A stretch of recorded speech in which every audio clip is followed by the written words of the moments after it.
Interesting and as ever, interactive and informative edition of the program. Being Friday, you know, we always want to end the week on a very high note. And today, of course, no exception. We have some very interesting lineup again, I can tell you. So you can stay with us for that as we're going to expand the discussion on some very pertinent issues. And once again, wherever you are, in and around the country or beyond, thank you so very much for choosing us again. And, well, it's Christmas Eve, of course. So in that regard, we take this opportunity to wish our Christian brothers and sisters a Merry Christmas, you know, tomorrow. And of course, we will talk about that later. And thank you so very much, as always, for being there.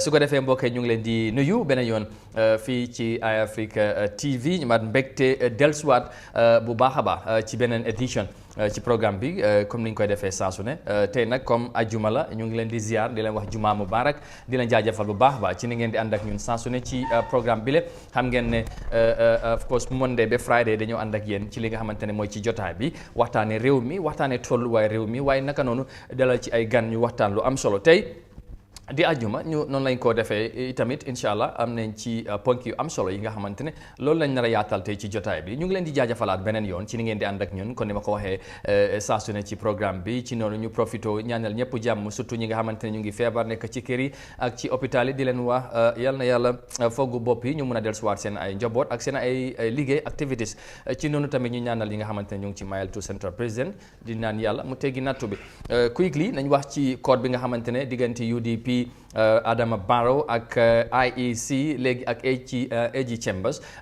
loolu la ñoo dooreete jotaay bi léegi xam ngeen ne code bi tey lay continuer foofu ci Banjul ci noonu suy ndaw mu ngi fa ba léegi dañoo jokkoo moom léegi ñu xam naka la mbir mi nel foofu leneen tamit nañ wax li aju ci li nga xamante ne mooy ci tolluwaay jamono di tax ay mbiram xam ngeen ne jamono mu nekk ak lim laaj ci ni ñoo dundee suñu réew mi ak suñ communities yi su ko defee loolu tamit nañ ci ñëw yaatal ko bu baax a baax nañ ci toftal yeneen waaye tamit Gambia suba di xaar combat bu rëy fale ci Sénégal loolu tamit nañ ci yaatal ci kanam tuuti incha allah waaye laata ñu cee yegg si quickly rek nuyu suñ naataango moo di Mouhamed Niang di la nuyu bu baax a baax di la wax juma mubarak.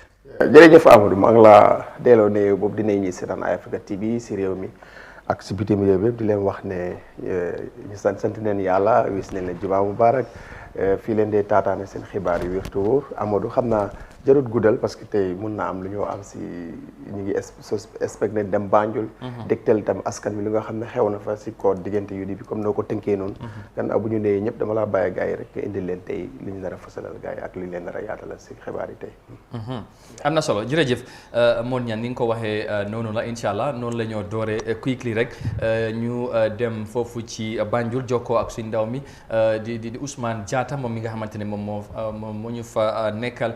And just to say, as I have said earlier, we're going to start with the court case that involved the United Democratic Party and, of course, who has filed a petition against President-elect Adama Barrow, the Independent Election Commission, and, of course, the AG Chambers now additionally, and today the court case should continue on the third day. We should go straight now to Banjul and talk to our reporter Ousmane Jatta, who is live on the line and speaking to us from the High Court in Banjul. Ousmane, good morning and thank you so very much for joining us. We understand that today's hearing is expected to start as early as 9:30 a.m. Tell us how is the environment like where you are in Banjul right now?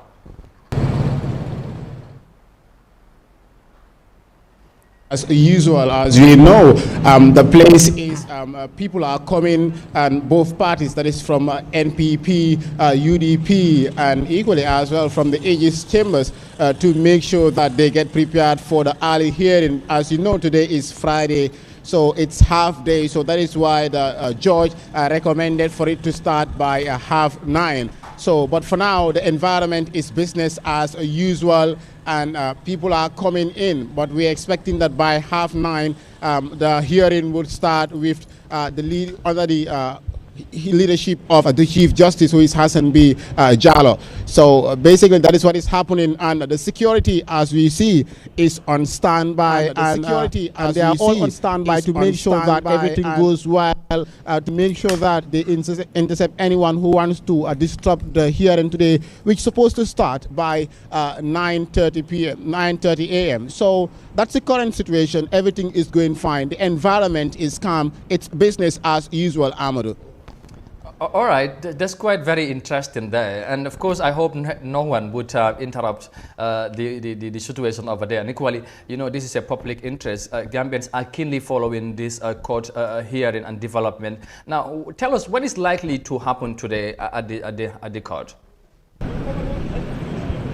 Thank you very much, Amadou. Today's hearing will be centered on the second motion, which is filed by the first respondent, which happens to be the NPP lawyers on Tuesday.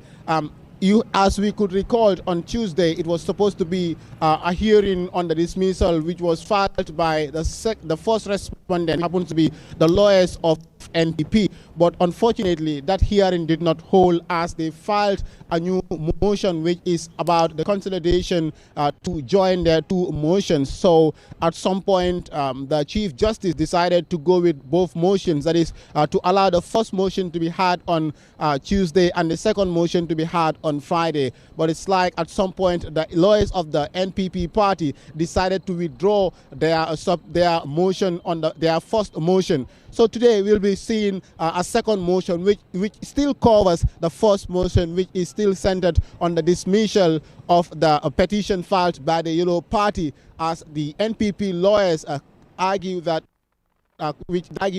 this is something that is contrary to Section 69 of the Constitution of the Gambia, which states that a sitting president or a president in office cannot be taken to court or cannot be taken to court while he is serving in power. So we will be expecting such things today from the lawyers of the NPP. So basically, it's centered on the second motion, which was filed by the lawyers of the NPP party on Tuesday. So that is what we are to expect today. All right, interesting. Today is the third day, and of course, can we expect a much longer process than what we have seen in the past two sittings with regards to this case? As long as you know. Pardon? Yeah, I was just saying, you know, of course, is it likely that today we are going to see a longer proceedings compared to what we have seen during the early two sittings? It was a very fast sitting, but is it likely to be different today compared to the nature of the motion of the MPP lawyers?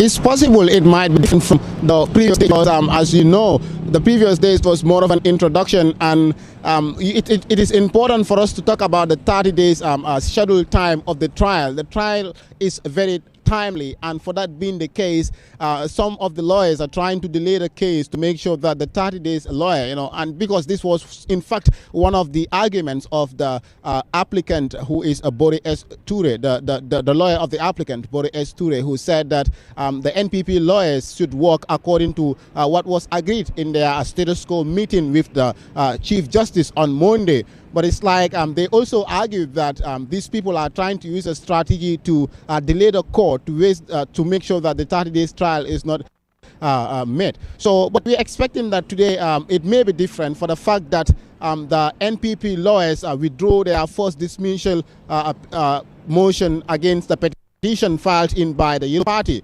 So today we are expecting that we may see a serious hearing starting today on the second motion. But the main hearing, which is centered on the petition filed by the UDP party against the NPP, IEC, and the third respondent, which happens to be the AG Chambers, that is to render the election results as invalid. That one should start by next week, Tuesday, which is supposed to be the 28th of December. But for today, we might be expecting something different with regards to the second motion filed in by the NPP party, who happens to be the first respondents of the suit by the Yellow Party. Right, Usman, I know we have a very limited time, and of course, but I think it might be very interesting if you can remind us, and of course our viewers, as to why we are talking about this court case, and of course why we are at the level we are at this stage. What exactly is UDP, demanding from the Supreme Court. And please help us better understand or remind us about that. Thank you very much, Amadou. It will be important for you to recall that the Yellow Party of Usino Dabo, which happens to be the main opposition party in the Gambia, filed a petition at the Gambia's highest court, which happens to be the Supreme Court of the Gambia, to ask demanding for the court to render the 20 December presidential elections invalid for the fact that they've cited election malpractices. They cited bribery and corruption during the course of the 2021 presidential campaign, which was going on in November. According to them, the president and his office are involved in corruption, in bribery, by inducing voters, inducing electorates, giving them money, giving them material gifts just for them to vote for them. In fact, they went to the extent of saying that the president made that he is going to pay.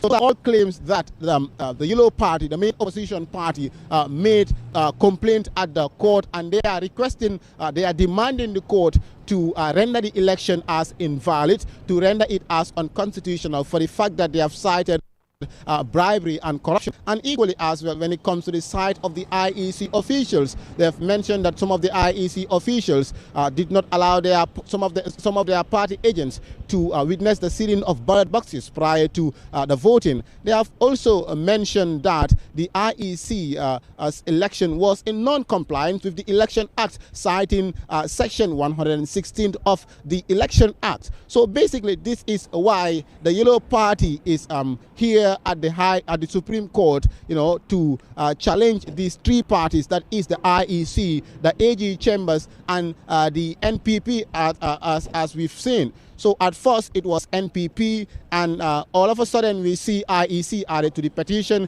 and now it is the Attorney General Chambers, which is the AG. So it's getting much more interesting, but I know with time, it's a 30-day trial, and the court has the final say.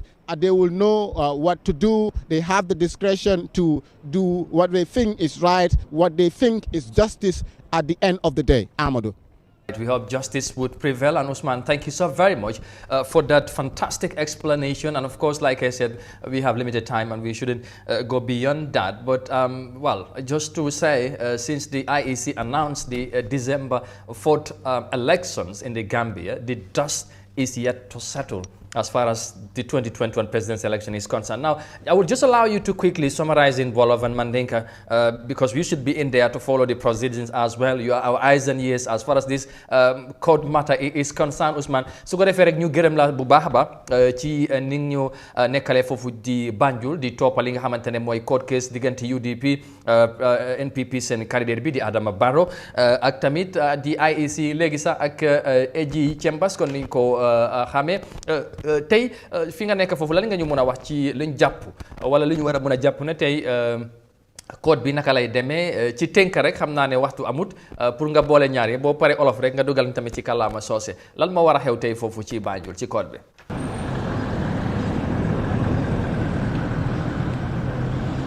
waaw Amadou lu mu am solo trop tey mu nekk bés bi nga xam ne hearing bi sax mu ngi war a continuer tey si Supreme Court bi gannaaw bi nga xam ne UDP seen NPP seen motion bi nga xam ne boobu leen joxe woon si bési boobu lañ waroon amoon si bési mooy on Tuesday ñëwta happen ngir ne gars yi dañuy issue new motion di wax ne fu mu nekk ni ñoom dañuy bëgg a pour boole seen ñaari motion si yëpp pour gis ne because ngir ne dañuy wax ne lii moo gën a seen motion boobu noonu moo gën a am doole moo gën a am more prayers dina gis ne dina leen dimbale torop so fu mu nekk nii si jamono yi court bi everything is business as usual court baa ngi war a commencé 9:30 ñëpp ñi ngi ñëw both parties mooy IEC bi UDP party bi as well AG Chambers yi nga xam ne ñëpp ñi ngi bokk si sud bi so tey loolu lañ war a fekkee ta ñi ngi foog ne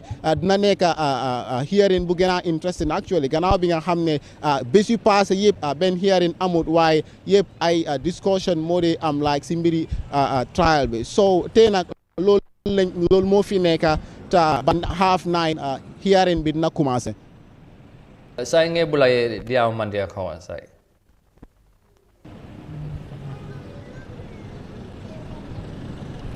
Pardon? In Mandinka now, please.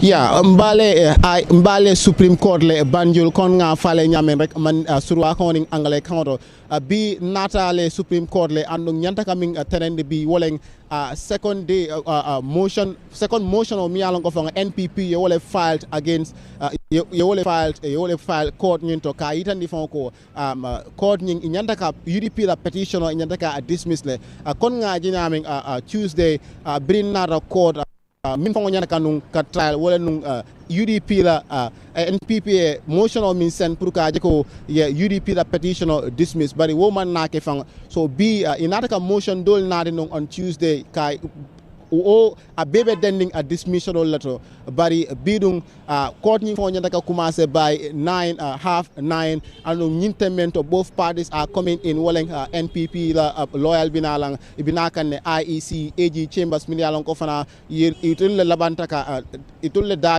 labanta ka tara UDP la petition so it's Friday so be me expect kang andung anytime from now court ni fo be commencer la. All right, Abarka Bake, thank you so very much. Usman Jatta there speaking to us live from Banjul, and we have about 10 minutes before the sittings or hearing would start. So we just allow you to go in there and keep following the proceedings. Thank you so very much, Usman, for your time.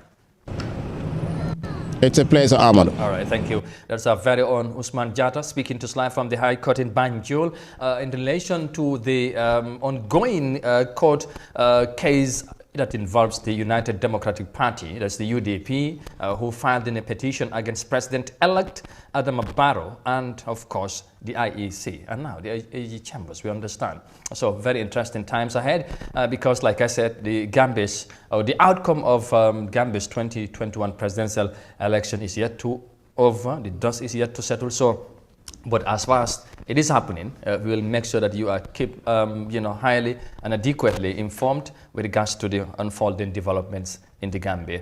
Su ko defee moon ñang quickly ñu def ci jàngat bu gàtt rek tey mooy ñetteeli fan bi nga xamante ne lawyer bi ñaari parti yi mooy bu UDP ñoom yi nga xamante ne am na lu ñoo sàkku ci code bi ndax ànduñ ci results yi nga xamante ne IEC loolu leen joxe woon tax na ñoom am na ay yenn mbir yi nga xamante ne yu doxale ñu jàpp ne warutoon am ci élection bi doore ko ci registration bi ak yeneen ak yeneen yi nga xamante ne jàpp ne sax NPP candidate bi def na ko li nga xamante àndut ak loi nag comme nu leen ko mayee ñu dem ci kanami attekat yi pour ñu atte leen ñu seet dëgg bi fan la féete tey mu war a nekk ñetteeli fan bi dégg nga li ci Ousmane wax. am na solo comme noo ko waxee noo ko tënkee mooy ne. dafa mel ni combat bi ba léegi jeexagul. donte le referee bi am na ñu yëkkati woon seen loxo waaye. punda gi wureegul soo moo tax mbiri loi dafa doy waar. député woon biñ ko lifine bu nga xamee ne UDP wax neen wala bu nga xamee ne ñetti parti yi dajee neen wax. ñu bëri den lu ñu foogoon rek mooy ne lii ay waxi kasaw la maanaam du lu am solo daal. ba loi dafa nekk lu nga xam ne dafa sew Amadou dafa sew bu nga xam ne ñu ko seexare ñoo ko mun a am te itam moo tax part bu si nekk ñoom ñu ko seexa ñoom tri wala sax léegi dem na foo ñoom ku si ne da nga yóbbu sa lawyer mu dem ku si lawyer bu nekk seet lan la foog na ni mooy tax kamam bi am ndam mu indi ko waaye lu nga xam ne nii la tam am na lu nga xam ne ni téere réew mi di constitution bi nanguwul ko am na lu nga xam ne ni IEC tam seen tërëli nanguwul ko soo yooyu noonu la loi di topp depuis day one rek lu ñu wax mooy ne lu si des dañ koo bàyyi comme que coow li àgg na fu mbaxana nekkee benn léegi nag comme que sax njiiti réew mi sax si boppam amul si sa wax keneen amul si wax soo ñoom rek ñoo ko amee fu mbaxana nekkee benn léegi loi rek moo fi des di dox te réew mi nag wax dëgg yàlla xel yi dal neen si justice bi fi nekk am neen yaakaar ne lépp dina aw si yoon su ko defee tam su dogal bi jibee rek si bépp boor bu mu daanoo rek ñu upset xam ne independent judges ñoo fi nekkal atte bi yoon ak yoonal ci biir réew mi depuis 27 li ñu fi gisagum mu ngi tegee si kaw yoon te tegee si kaw yoon bi firndeel ne ay bunti ay yoon yu nga xam ne ni am na fu loo daaneel foo xam ne ni borom doole lay nekk rawat na si nguur gi te duñ ko fi doon baaxoo de gis ci 22 years yi passé moo tax nit ñi am jot gu rafet wutee na lool ak am nañ yaakaar ndey ji seex la daal la ñoo tëddee ñoom waaw ñu ngi tëddee ne fu ne lépp ñoom ñëpp ku si seen sa àq ak sa yelleef ak li la dëgg may ak dëgg bu ànd ak yoon am nañ yaakaar yoon dina ko dogal bu baax a baax su boobaa nag ku si yoon dogal rek bu féetoo si yow ñi si des nangu ko xam ne loolu mooy loi bi te loolu la ñu àttekat itam dogal am na solo su ko defee loolu nañ ko continuer di toppa incha allah di fàttali rek ne ci kanam tuuti rek court case bi dina door foofu ci Banjul waaye comme niñ ko gisee xel war naa mën a dal tamit gis ne nit ñëpp ñu ngi dal di bàyyi ñoom tamit looyee ñaari parti yi ak ki nga xamante mooy ñu war a atte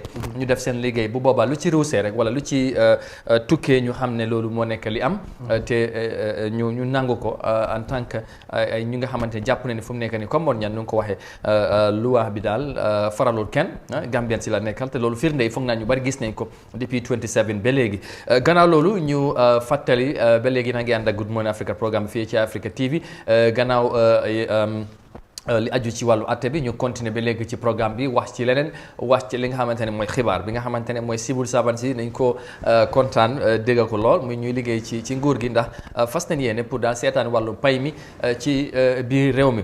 Now we will move on to our next story because the Personal Management Office PMO says Cabinet has approved the implementation of a new pay and grading structure with effect from 1st of July 2022. This initiative will help address the problem of low pay in the civil service. Here's more details of that in this report. The issue of low pay and grading system in the Gambia civil service has been a major concern for many decades, but the cry is almost over as Cabinet has approved the implementation of the new pay and grading structure with effect from 1st of July 2022.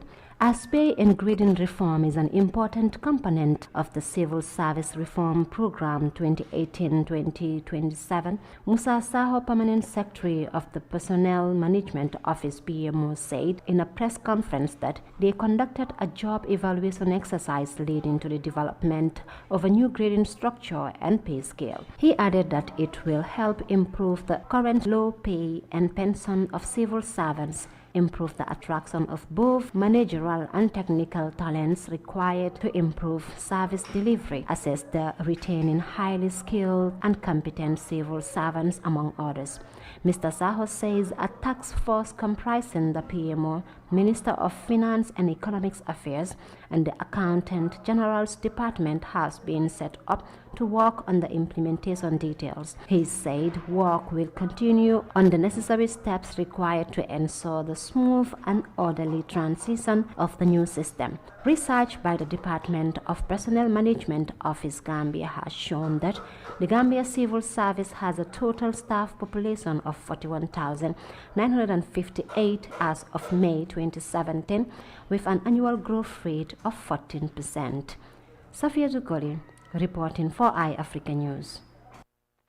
Safia Tukoli nakal ok xaaral boobu ma bàyyi ko boobu xam naa su ma seetaan dafa ne Amadou bàyyi loolu waaye garaawut moom mooy Safiatou Koli di report li aju ci xibaar bi nga xamante ne kon ni ma ko waxee li aju ci civil service bi ak seen pay mi loolu dafa nekk li nga xamante ne mooy lu am solo lu ñu yàgg a joytu la nag ci réew mi nu ñoo fayee ko ci réew mi dafa xëj na léegi sax boo ko waxtaanee am na ñu bari dañuy wax ne li affaire mbir mi daal dafa doy waar waaye foog naa ne for the longest time wala lii gis nañ daanaka dama bëgg a wax sax mooy ci nguuri Adama Barrow ñu jéem a def dara pour gën a yokk li nga xamante ne mooy pay mi gisoon nañ ko xawma 2018 relatively around that time or part of 2017 xawma exactly year bi but fi lañ review tamit xool allowance bi ñu yokka ko this time tamit ñu ñëw gannaaw bi nga xamante ne nit ñi yaa ngi ko doon waxtaane civil service seen fay bi dafa tuuti mun ñan ci yenn yi ñu toog nag def review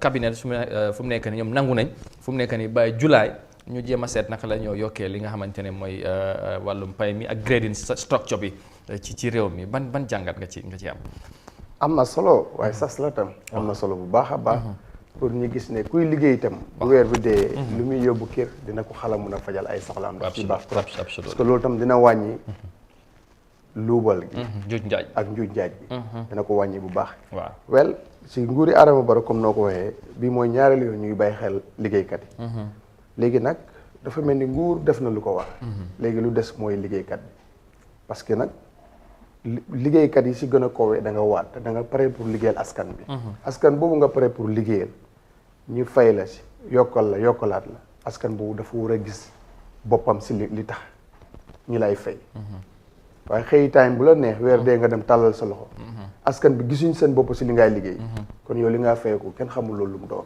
moo tax nag responsabilité bu rëy leen am ñu ngay liggéeyal askan bi ba na askan bi gën a gis seen bopp si seen liggéey saa bu la askan bi soxlaa ñu gis la saa bu la askan bi soxlaa bu ñu ñëwee amut mu ngi meeting amut dafa busy amut ay appointment weer doo ko mën a gis yooyu da nga ko war a tegee côté because nit ñi ñoo la fa teg am na yaayo nit ñoo ñu teg la nga leen fa liggéeyal am na suñu nga xam ne tey sa weer boobu dineen toog at sa weer bi da at du ñu am xaalis bu em noonu wala lu ñoo liggéey ñoom at duñu am lu ko em waaw te yow ñu la ko fay te yow ñu la ko fay si benn weer te terewul yaa ngi ko xeeboon waaw teg la tamit ci condition yu baax xëy na sax léegi leen a manqué yenn place yi waaye ñeneen ñi moom lu ñoo fayee ko ak seen condition yi macha allah waaw mu baax donte de jafe-jafe am léegi ñu jox la dara nga la yóbbul lii si sa askan nga dee la jëlaat loolu xaaj ko waaw wala jëlaat loolu seet noo ko doxalee so loolu dafa ñaaw te nag dëgguma la sax foofu point bu baax la parce que ñu bari ci loolu la ñoo soo waxee affaire corruption wala lubal bu nekk ci réew mi foofu la ñoo xala weer seen wax bi nit ñi lu ñoo fayee koo baaxul nit nag boo koy liggéey mu am njaboot am ñu ko yaakaar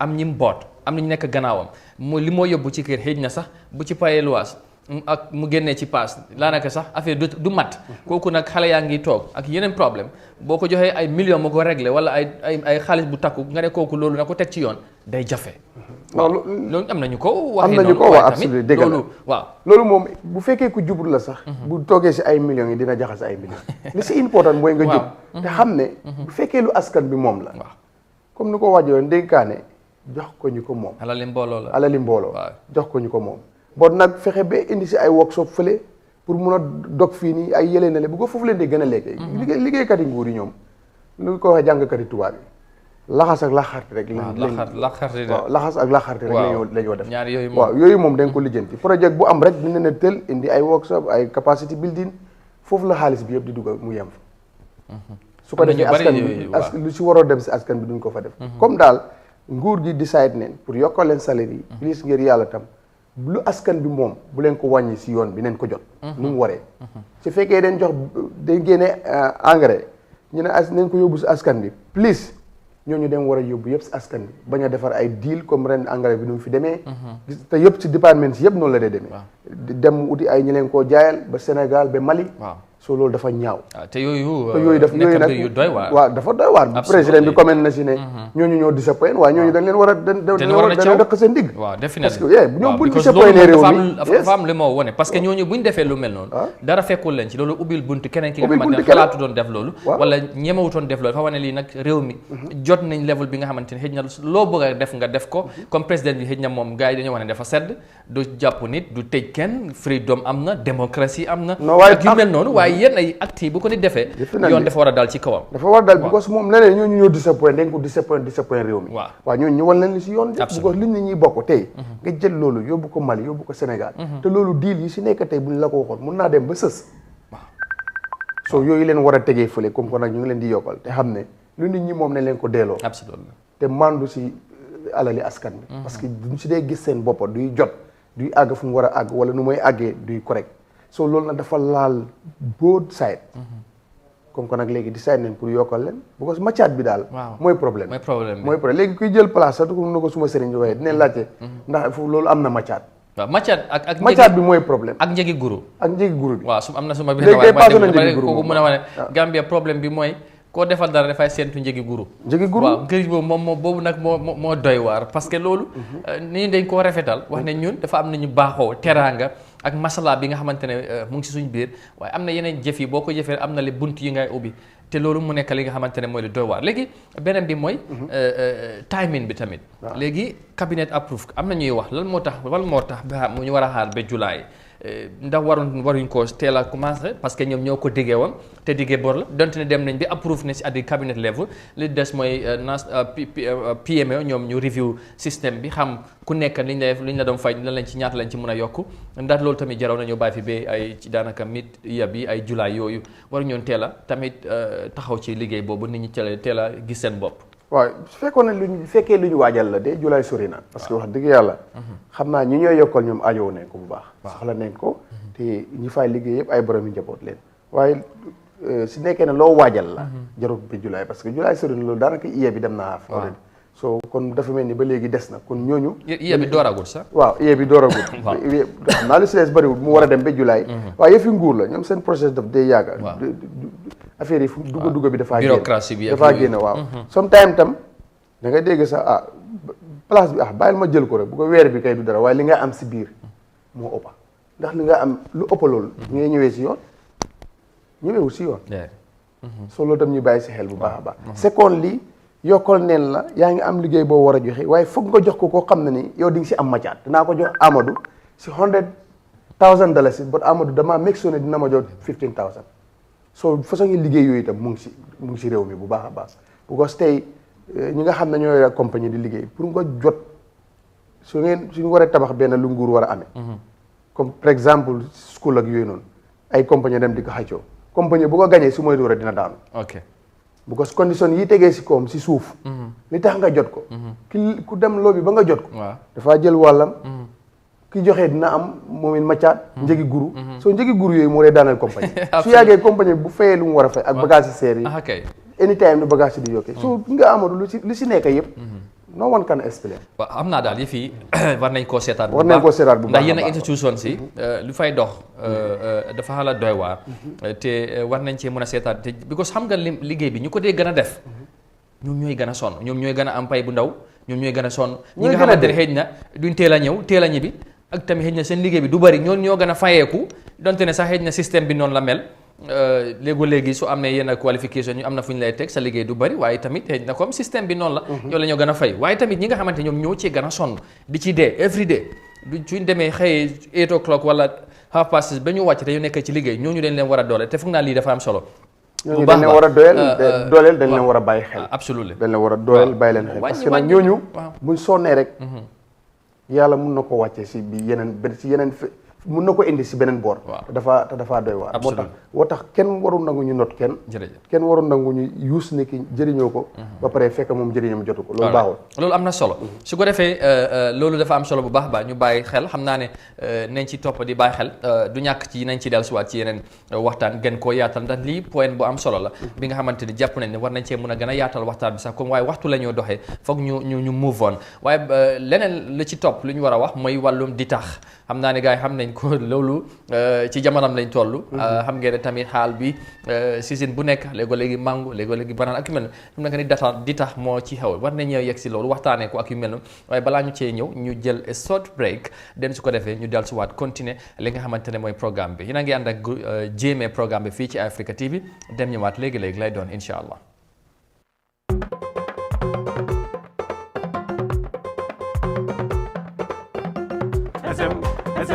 Stadi SM mobile lolu fanam beje Stadi SM Stadi SM bum kona jora ngolu beje Stadi SM Stadi SM wanyo talu fanam beje Stadi SM Stadi SM mobile lolu fanam beje Stadi SM Stadi SM bum kona jora ngolu beje Stadi SM Stadi SM AC generator wol fandam beje microwave washing machine wol fandam beje fridge gas google wol fandam beje flat screen wol fandam beje wol fandam beje inchi sol façon wol fandam beje blender wonen ver kurango wol fandam beje ketulo beje kuram malu wol fandam beje rice cooker kuram malu wol fandam beje ferol beje kuram malu wol fandam beje ceiling fan stand fan wol fandam beje decoder wonen satellite wol fandam beje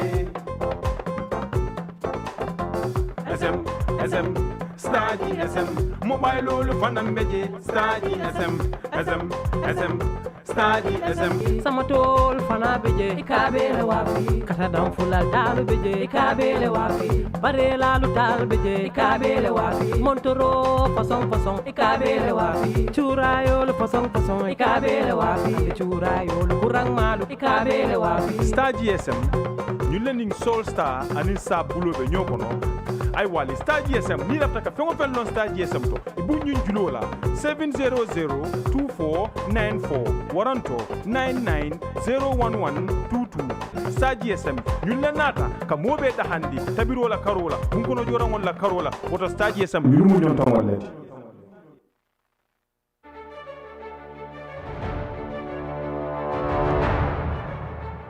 yombana bede mane li mom yombana Inco Home Choice ñolen indil offer bu neexa 10% discount on the 1st of December the 31st of December ñu leen amal 10% discount bépp bagage bo fa jënda bagage yu melni power tools, airs, tools, water pump, welding machine, small construction equipment, safety pump, lamp, garden tools, hardware ak lock set.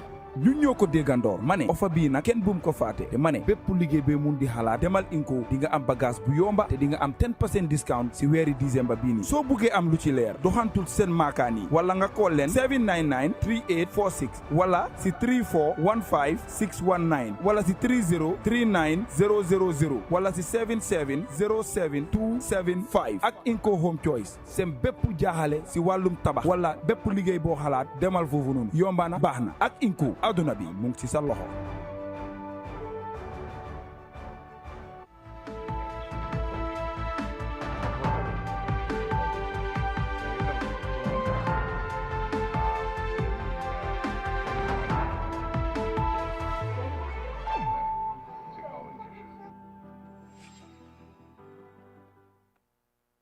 Right, welcome back, and thank you so very much for joining us. And just to remind you, this is the week's ending edition of the Good Morning Africa program right on Africa TV. And of course, you know, we from Monday to this morning, we have been here with you every morning to discuss about matters in the country as it happens, as it unfolds, and as it also interests you. And we think it's important that you know and you be informed. That's why we endeavor to make sure that we provide you all the relevant information to the best of our ability. And well, su ko defee ñu del suwaat continuer programme bi kon nañ ko waxee xam ngeen ne kon ni ma ko waxee Monday ba léegi ñu ngi ànd ak yéen foog ñu gërëm leen ci loolu ci ni ngeen di gunge programme bi la bu baax a baax ci léegi ñu woy ci beneen story wax naa ko ñu wax ci wàllum ditax ci réew mi. Now let's move on. Now ditax in Wolof and tallow in Mandinka is a popular fruit in the Gambia which is seen in local markets and various street corners during this time of the season. The sweet dita vendors say although the fruit has many nutritional benefits, it is difficult to preserve. Let's have more details of that in this report by Maria Macham. Sweet dita, scientifically known as Ditarium senegalensis, is a leguminous tree in the subfamily Ditariidae. Sweet dita, commonly known as dita or tallow in our local dialect, is in its seasonal time as several of these could be visible along street corners, markets and lumos across the country. Research shows that the dita or tallow tree is used traditionally to treat pneumonia, internal complaints, and skin diseases in tropical Africa. Ditarium senegalensis is typically found growing in gallery forests, savannas, or along river banks. These fruits appears to be perishable as it has a lifespan of 2 to 3 days before it gets rotten. The fruit can either be eaten raw or processed into juice, also known as dita juice, depending on one's preference. Yamundao Drame says she sells everything according to its season as means to support her family's upkeep. Despite the challenges of selling such fruits in bulk, she still manages with the little profit she gets. Yëngatuwuma ci ditax rek maa ngi ci ditax fure yi ñun ñoo ko dee jaay ñun waaye syndicat ron mango laati kunda bi. I don't only sell dita. I sell many things as they come in season. This time is dita, then comes the oranges, baobab and sedum. I sell all these fruits at a time. Then from there I sell mangoes too, including kaba and granite, which is in season. Selling these fruits at a time helps me cater for my family because this is my only source of income for the upkeep of the family. Lu waral lool ci lool lañuy dundale suñu njaboot yi ndax amuñ ci leneen lu ñuy jàpp ba man ci dundal suñu njaboot yi. Selling the dita or tallow is a source of income for many who engage in buying and selling of these fruits. However, vendors like Jennifer Jallo can no longer continue selling the dita fruit because of its short life. It is very expensive, that is why I stopped selling it. Because sweet dita only lasts for maximum 2 to 3 days to get rotten. And if it does, you cannot sell it to people who process it to make juice out of it to sell to our children, because it would be detrimental to their health. You cannot purchase a sack of dita for over $1,000 and most of them perish, which means it's a great loss, and you only end up throwing them away. That is why I have taken the decision to stop selling it because it gets rotten easily. I won't be able to do anything about it. A big sack of this dita is costing $2,500 to $3,000. However, as the fruit goes bad, the coating usually changes to a brown yellow color. Reporting for Eyeafrica News, I am Mariama Cham. jërëjëf MC liggéey bi am na solo bu baax a baax man nag di tax juice bi moo ma ci gënal bon ña yow ban moo la ci gënal. maa ngi ko jógee naan sax keroog si guddi. keroog. non barki démb rek barki démb si guddi. am na solo waaw. waaw bu ñu ci amee client daal man moom dina ma neex trop. waaw am na solo bu ko daal juice bi trop macha allah. jamono bu nekk ak li moo laaj. léegi comme tey di tax la ñoo wax léegi bu yàggul xaal moom mooy ba léegi sax xaal mu ngi waaw ba léegi waaw waaye kon ni ñu ko waxee léegi tamit mango léegi tamit nga am yeneen fruits yi nga xamante ne ñoom ñooy xew ci réew mi di tax dafa bari bayre te tamit njëriñ bi bari na lool parce que jigéeni Gambia ndeysaan ay jàmbaar leen lu xew ci lu nekk ci jamono am ñu fexe ba Gambien si am ci lu doy fexe ñoom tamit ñu gis ci seen bopp jonte ne jafe-jafe am na ci nuñ wax nuñ ko waxee nuñ koy dencee parce que luñ boo ko jëndee mënut a yàgg dafay teel a yàqu waaye suñu amul fu ñu koy dencee loolu problème la waaye taxawaay bi ak ni ñu fexe lu jamono bu nekk lu jot rek ñu fexe Gambien si mun see am foog naa ne loolu li am solo la. lu am solo te déggoon ne sax si campagne bi président di wane ne. comme xaaleeg yooyu dinañ fexe ba am store yu nga xam ne ni cold store yu nga xam ne. dinañ fi bugg di denc bagage yi ba du gaaw a yàqu. bu ko absolument lii sisin bi du dee yàgga. te doom bu dëgër la nekkul warto gaaw a yàqu su nekkee fu ñu ko séefee. bu ko duut lu nooy ba nga xam ne bu daanoo toj ono. ifit mampata di seen team gis nga lekk yi yëpp dafa nekk yu nga xam ne ni. dafa baax si nit. waaye ñàkk fu ñu koo denc. waroon na mun a dem ay weer. di tax bi waroon na mun a dem ay weer. war nañ fexe dem am factory bu ñu ko defal juice. jigéen ñi ñoo ko dee xool yi travail ba def si juice. te juice bi dafa am solo. fekk saa yoo buggee di tax. waaw da ngay dem fi nga ko amee. du nekk saison ba saison. waaw période bi dafa am fooy dem rek da ngay dem nga xam ne fii dañ ko faa dencee comme ne ko diir bu yàgg. soo ko soxlee nga dem fa. the same thing li aju ci wàllum par exemple wonjo. wala sax saw bi nga xamante xaal bi nga xamante ne bi nga wax. the same thing loolu yëpp war naa mun a nekk. waaye yëf yi lu nekk période la bu saison bi ñëwee ba jot si lay xew bu saison bi rombee rek mooy jeex na. ba déwénwaat te booy seet lu yàqu mooy ëpp. absolument ñoom sax wax nañ ko. lu yàqu mooy ëpp. so su ko defee loolu yëpp nguur gi. wax neen ko ba ñu gaawee ko. jëf bi dañ ko war a gaawee dina tax suñu yaay jigéen ñi mun si am koom-koom boo xam ne dina dimbale askan bi bu baax a baax. bu ko kabaatam di seen te mu ngee ñëw. moo tax tam ñu war a sàmm àll bi parce que lii du lu kenn deferu ko. yàlla moo saxal garab bi soo suñ daggee garab boobu itam bu jeexee. tey ñi see bénéfice nii fu ñu jëm tam moo tax loolu number one pour ñu sàmm àll bu mu am bëreetul fi nag di nga sori balaa nga koy am si diggante gunjur beeg yooyu noonu am na foofu noonu ak mampate bi yooyu noonu soo xam naa ne sax dinañ àggi jamono soo moytu dinañ ko jégaan te yu mel ni dañ ko war a aar dañ ko war a aar bi ko dafa am préserve ko fexe nu fi mu nekk kooku kenn du ko gor kenn du ko laal parce que tamit dafa am solo nit ñi dañ koy jëfandoo ba pare fin ci wàllum wér-gu-yaram daf ci baax bu amul seen chemical bu lay disturb nekku fa waaw léegi-léegi ñeneen ñi sax dañ koy jënd nii rek di ko yëy roo bi lekkee ko noonu yooyu yëpp def day am ñeneen ñi nga xamante ne comme MC nu ngi ko waxee juice bi man ci catégorie boobu laa bokk ak ñeneen ñu mel ni man soo loolu dafa am solo bu baax a baax léegi li ma ci bëgg a wax beneen point mooy jigéen ñi yu mel ni tamit ñuy dem di daan seen doole comme ni ñu ko waxee ñoom lii la ñoo fajee seen soxla jaay saako bi rek mu la 2000 to 3000 2005 to 3000 léegi nag boo jëndee saako bi 2000 plus wala about $2000 nga ñëw loolu mu war a nekk ay fan nga ko war a jaay si fan léegi du business bi du demee noonu lu des li yëpp mu yàqu loolu pertement bu rëy la léegi nag foog ñu jéem a seet comme noo ko waxee yéen pexe la ñoo nas ba gis ne jigéen yu mel ni di nga xam dañ jàmbaare lool ñu dooleel jàppal leen ci ñoo yëngu si seen bu nekk ñu dooleel leen ñu fexe ñu gis seen bopp bu baax a baax xam naa nag yi fi yombul waaye foog naa ne lii lu am solo la pour ñu cee taxaw bàyyi ko xel bu baax dooleel bi mooy rek foog ñu amoon leen béréb bu ñu koy def ñu koy uti si àll bi am fu ñoo dem sotti ko fa foo xam ne dinañ ko tànn def ko fu sellal ko su ko defee ñuy ñëw jënd si store boobu noonu jënd yóbbu su ko defee dina mun a am ay weer Sénégal right now soo fa demee am na seen store yi nga xam ne di nga am mango te lu bëri si seen mango yi fii lañ ko utee si bu ko fii fu amul mango bëriwul su ko defee loolu tam dañ war a am fu ñu koo denc war a ne mën a lekk mango ba mango ñoraat am juice yi mango juice yi di tax kaba dégg nga ay dafa bëri lu fii de ay saalum polom ay mampata xam nga yooyu noonu léegi yooyu noonu soo xamee àll bi rek da nga koy xam te yooyu yëpp dafa am lu moo def si nit dafa baax ñu save ko because moo am na moo gën a baax si wér-gu-yaram nit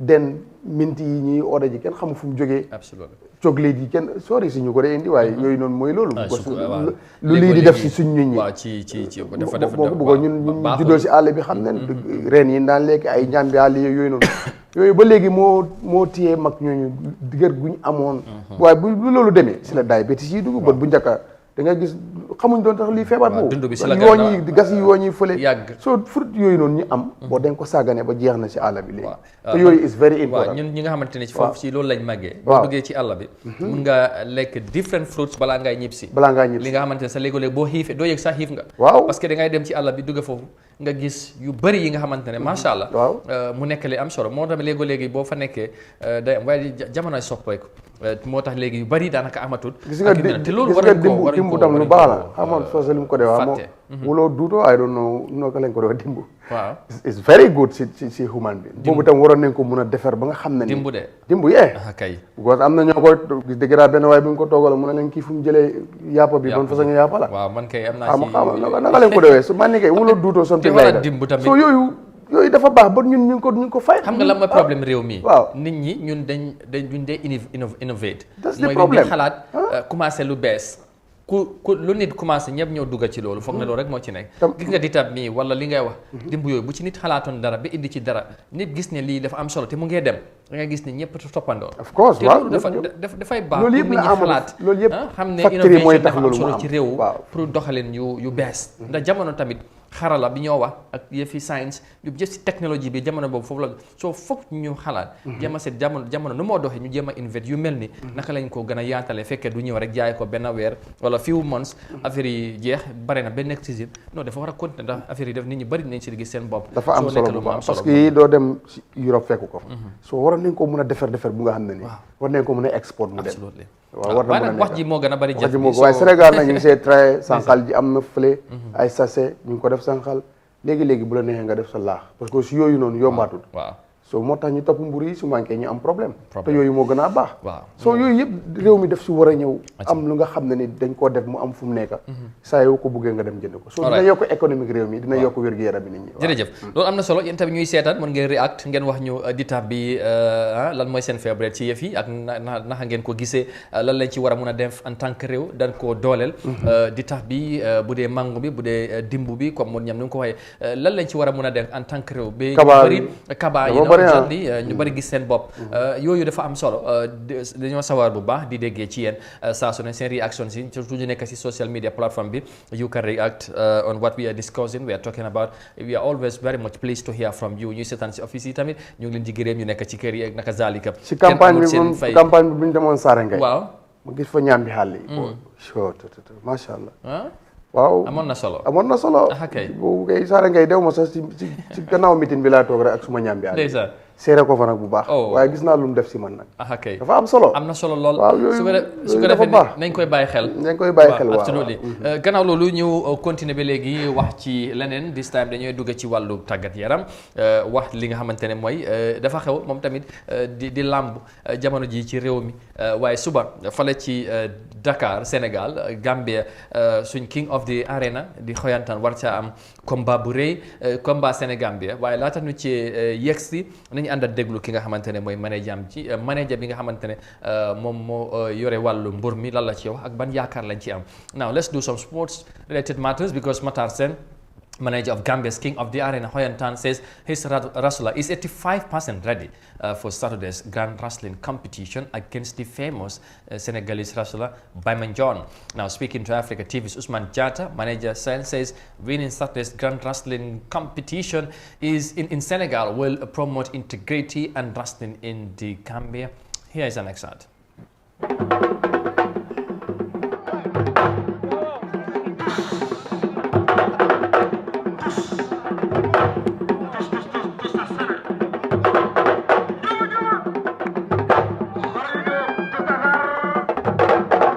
Preparation that we have done is about 85% already.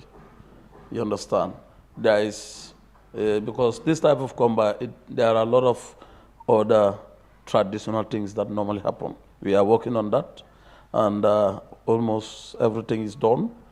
That's why we said 85 to 90% we are ready. And inshallah, Rabbi, we are going to win this battle. Because this is two sports that is combined. They call wrestling and boxing. That's why they call it Boredur. And in the wrestling aspect, that's the technical knowledge, is already there. Because this wrestler, most of the Gambians here knows him that he is technically knowledgeable when it comes to wrestling. Because since we brought him here, 2007 up to now, there is no wrestler that wrestled against him, that defeated him in terms of technicality. Then, if we engage, if we go into the boxing aspect, and we get the necessary education and the technical knowledge already to battle and to fight, then we have confidence that if that is done, that was the doubt that people have, whether he can box, whether he can fight, and that is now 95% confidence that that knowledge we get it.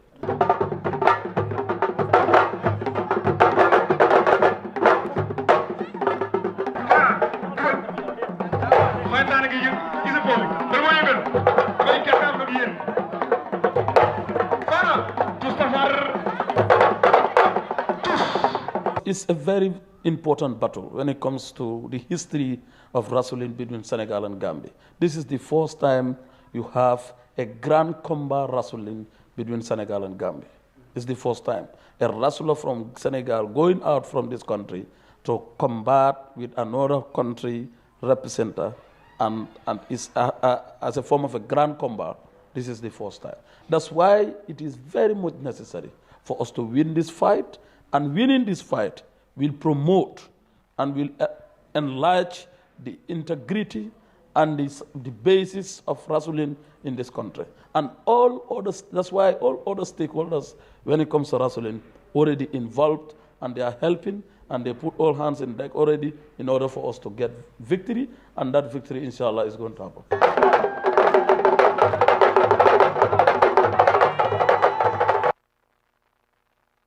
All right, welcome back. That's the big wrestling combat or bout that we are all looking forward to tomorrow in Senegal.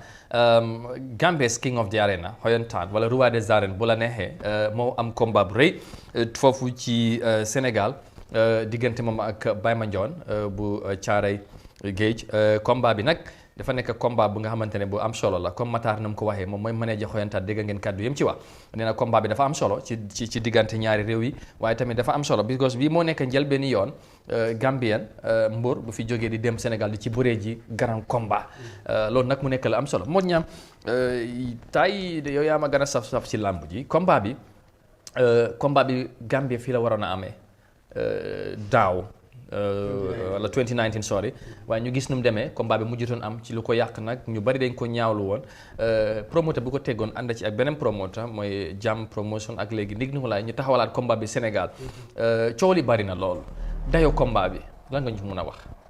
combat bi am na rëy na ci Sénégal rëy na ci Gambia mun naa wax ne sax Sénégal ñoom ñoo ko gën a yenu parce que seen télévision yi ñu gis publicité bu mel nii dafa daw guleet ci combat bii nii because the king of the arena of the Gambia moo war a dem Sénégal di fa war a daje ak ki nga xam ne mooy Baye Mandione tam muy ku nga xam ne kenn du ko laajte si lambi Gambia ñëpp xam nañ ko si lambi Gambia si lambi Sénégal lu mu fa def bu ko fan naa am na fa 26 combat waaye am na 26 victory 13 victory 13 defeat kon Xoyantaan nag moom fii si réewi Gambia déggagut muñal kenn daanagut ko fi so mu jël roi bi nag so su ko defee war a dem Dakar combat bi duñ ne samedi ëllëg la ñoo wax waaw ëllëg muy combat bu nga xam ne ni mun nañ wax ne combat Sénégambia Sénégal ñu ngi ko waajal pour ñoom bëgg ndam li des fa kon Gambie itam war nañ ko waajal pour bëgg ndam li ñëw duut lu nga xam ne ni dafa nekk Sénégal versus Gambia is combat Sénégambia so su ko defee ñu jàppee ko noonu tam waaye itam ku si nekk bëgg nga ndam li Sénégal dañ bëgg a ndam li des fa flag bi des fa flag bi Papis Demba Cissé la international sénégalais le football ku nekk xam na ko mu ngi woon Newcastle xam nañ ko léegi mu ngi tokki den combat bi ñu jëmmal ko te bi si combat bi si boppam tam kii di Modou Lo ak Ama Baldé wax fa am jàkkaarloo ku mu mel ni arène nationale samedi lii di ëllëg dinañ fa gis mbooloo mu am solo waaye dinañ fa gis itam Gambien si te Sénégal itam pare nañ ko ambassadeur bu nekk Gambia bu leen toogal Sénégal moom itam mu ngi see dox jéego yi am solo muy Adram Sidi bi fan naa noonu la tudd moom itam definitely taxaw na si bu baax a baax ba nga xam ne tey sécurité ay gendarmerie ñooy war a ñëw jël si tey fan si Gambia yi nga xam ne jógee ko nañ Banjul ñoo di supporté xoyantaan Mbuur bu gos tey si 5 o'clock la bossi di départ from jógee fii di dem fanaani Mbuur den si borset foofu noonu Mbuur la ñoo jógee dem arène nationale te loolu dañoo am escorte gendarmerie ba si arène bi léegi foofu am na solo because loolu su ma laajte bi na ci dem boole mooy waajtaay combat bi ci réew mi naka la mel parce que nag comme combat bi wax nga dayo bi dafa mel ni dayo bi rëy na lool te tamit lu ñu cee séentu am na solo mooy ndam te dem ci réewi jàmbur di ci boree ak keneen ki nga xam ne moom tamit ci réewam la dekk te mu am jàppale te nekkul mbër mu ndaw donte ne coow li bari na naka la jàppale bi mel ci combat bi ndax xoyantaan ak ñi mu àndal am nañ ci jàppale ak tamit ndax mun nañu am Gambians yu takku comme yaa ngi ko doon wax ay boss ne dina dem ñaata boss la ak loolu ndax yomboon na pour combat bi. absolument jàppale am na si bu baax a baax jógee nag fu mu war a jógee. mooy si ministre youth and sport Bakary Badji béy na si waaram bu baax a baax. ok tey daal lu ñoo wax feccum liir si neexee yaa jaa jàpp si mbagg. lu gën a yombal dem ak dikk bi si Sénégal ak everything.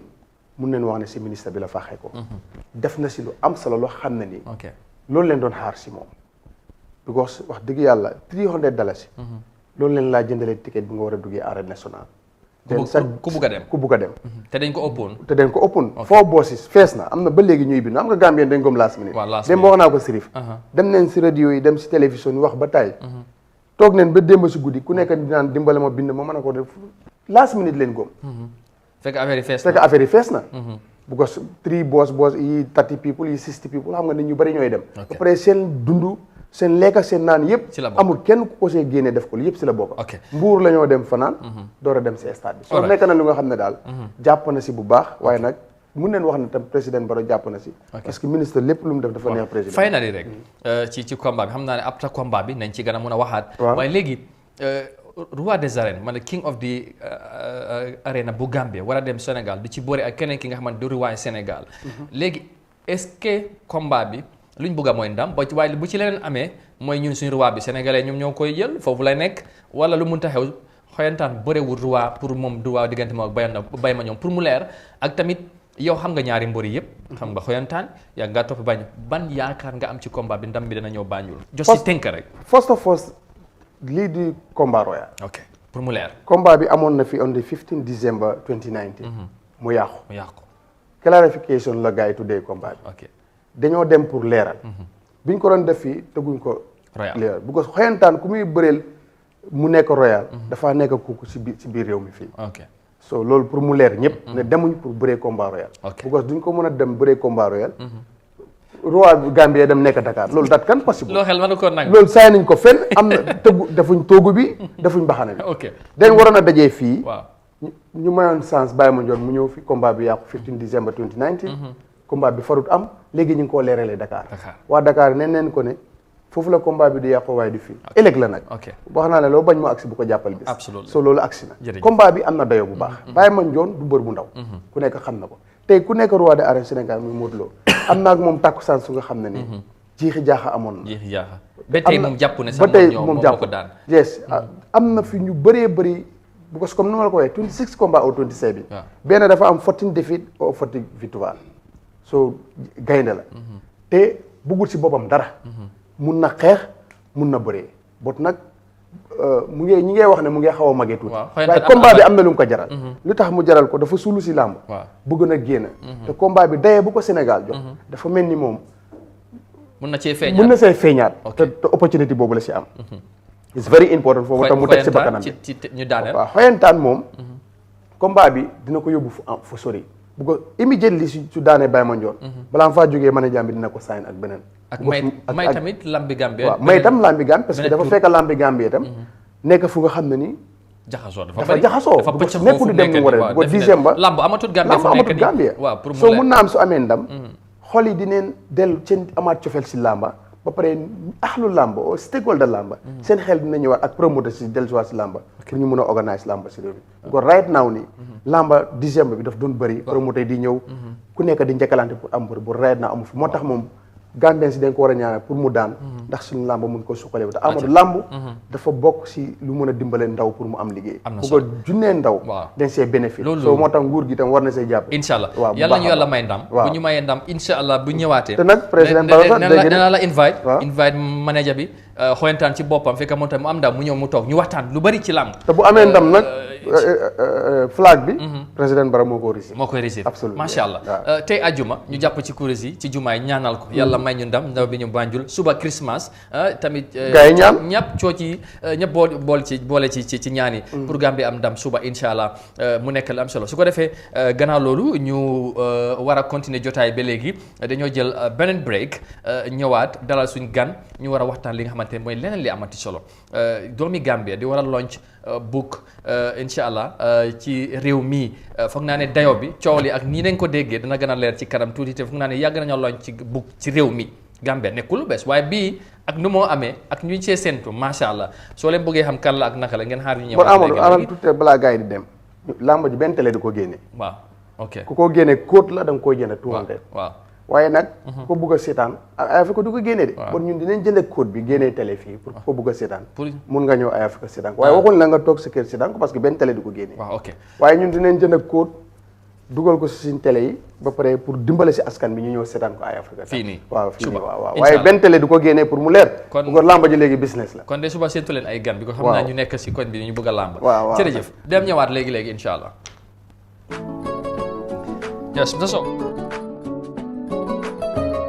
Tobacco Control Act 2016 came into force in December 2018. Section 9 of the Act gives every person the right to a tobacco smoke-free environment, and a person consuming a tobacco product shall ensure that he or she does not expose another person to tobacco smoke. The Tobacco Control Act 2016 prohibits smoking, including the use of shisha in public places, workplaces, and public transports. A person shall not smoke in any part of any public place, workplace, or public transport and within 100 meters of such place. These places include hotels, restaurants, bars, office buildings, schools, garages, prisons, police cells, video clubs, and public service vehicles, among others. Any person responsible for a public place, workplace, or public transport shall ensure the observance of this section. This message is brought to you by the Ministry of Health and Management Sciences for Health.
Welcome back, and thank you so very much for joining us. And this is the week's ending edition of the Good Morning Africa program right here on Eyeafrica TV. And wherever you are, thank you so very much for joining us. And if you are joining us for the first time, it's good to know that you make it a date with us from Monday to Friday. 9 o'clock is the time we will be here to talk about matters happening in the country and of course beyond.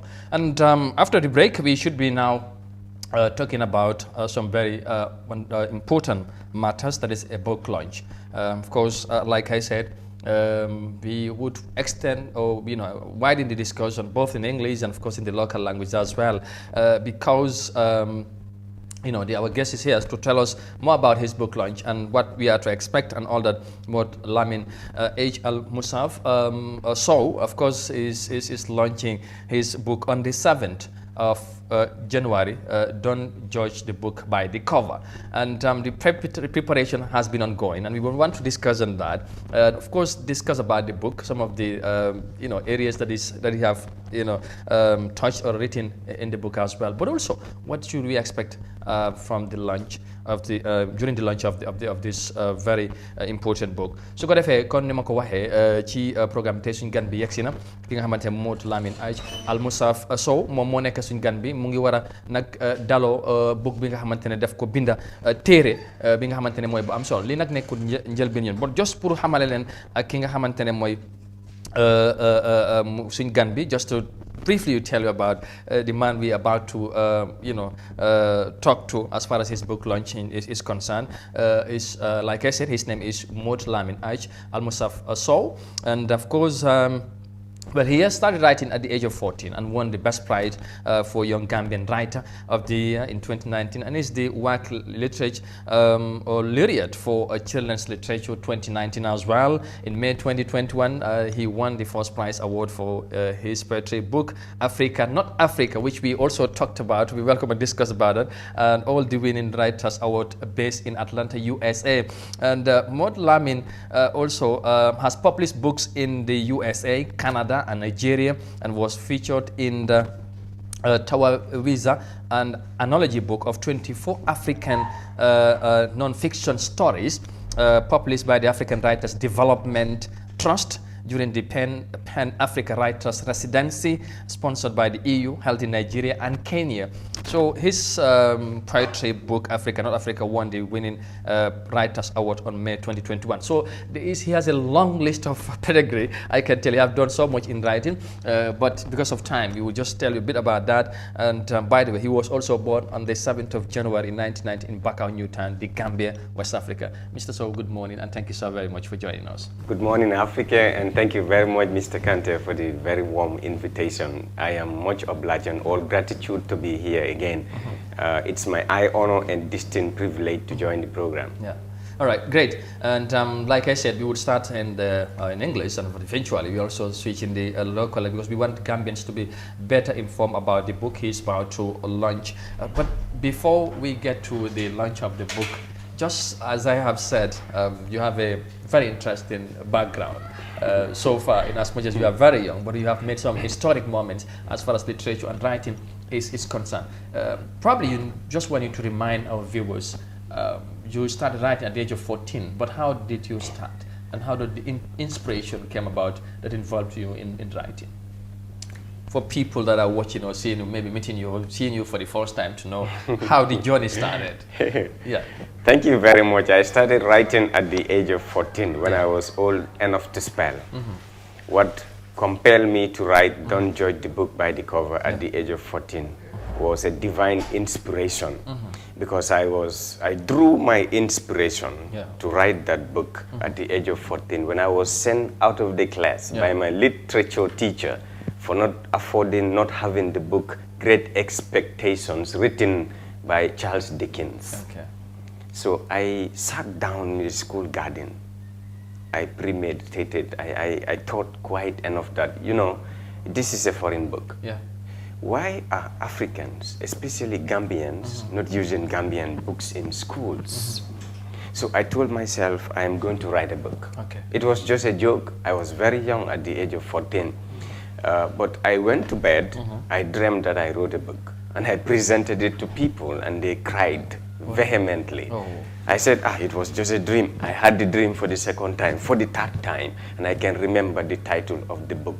I noticed that Bi Anna Rabbaka Awha Laha, for that thy Lord will give you inspiration to write. God will inspire you to do something. Okay. So I noticed it's my calling. It's beyond a dream. I need to put pen to paper to jot down the title and depict that reality I felt in my dream. Because writing is about inspiration, creativity, and reality. These are the three things that are the main elements of writing. Inspiration. You draw your inspiration from listening to music, from reading the Quran, from doing something. And you turn that into creativity for people to feel the reality. That's the outcome of your work. Okay. Beyond that, the inspiration and the dream that you had at the time, were you also at some point motivated by any Gambian writer before, or probably you might have read a book written by a Gambian that might have further inspired you or push you to the level whereby you, of course, you had no option but to make sure you also write something or start writing? Unfortunately not. I grew up reading, and I have a very high love for literature, especially education. People know me with two things, learning and writing. Everybody will tell you Emil is very hardworking and he focuses a lot. But I have never been inspired before by a Gambian author or Gambian books. One of my favorite books right now is written by, Professor Rafina Philip Almeida. She was the reason why the Gambia had a college. She wrote Creole and other proverbs. She passed away, I think, around 2019. It's my favorite book because I read a lot about what she depicted. If I open the book, it's like I am already in Batos. I don't see myself in Banjul. I see myself in Batos. So those are the differences that the book had depicted. And there are a lot of other beautiful titles. In fact, all books written by Gambian authors are all excellently written. It's just that we don't probably open them, we don't read them. And that's why don't judge the book by the cover, as the title implies. Has a lot of connotation. It's very informative because the title portrays a lot of things. All right, we will get to that in a moment. But I just, again, something that came to my mind. You are very young at your age, but since you have started writing, you have already made some interesting and breakthroughs, not only in the Gambia, but beyond the source of the Gambia as well. How do you feel your work has been recognized in Africa, in Americas, and some part of the world as well? After all, Gambia being one of the smallest countries in the world, but yet still you are young and doing a work which has been appreciated by people who have realized that you are doing such an epic, work in your area as well of writing. Alhamdulillah, I feel very delighted because I noticed that it's not what I do, but it's who we are and it's our country. I have never seen myself as the best in what I do. Even if, like, for example, I am being awarded. They say you won an award, so we are going to present this to you. I make sure that I know the details before the event. When they write the word best there, I don't receive it. Because a human being is a thinking being, is endowed with dignity and self-worth.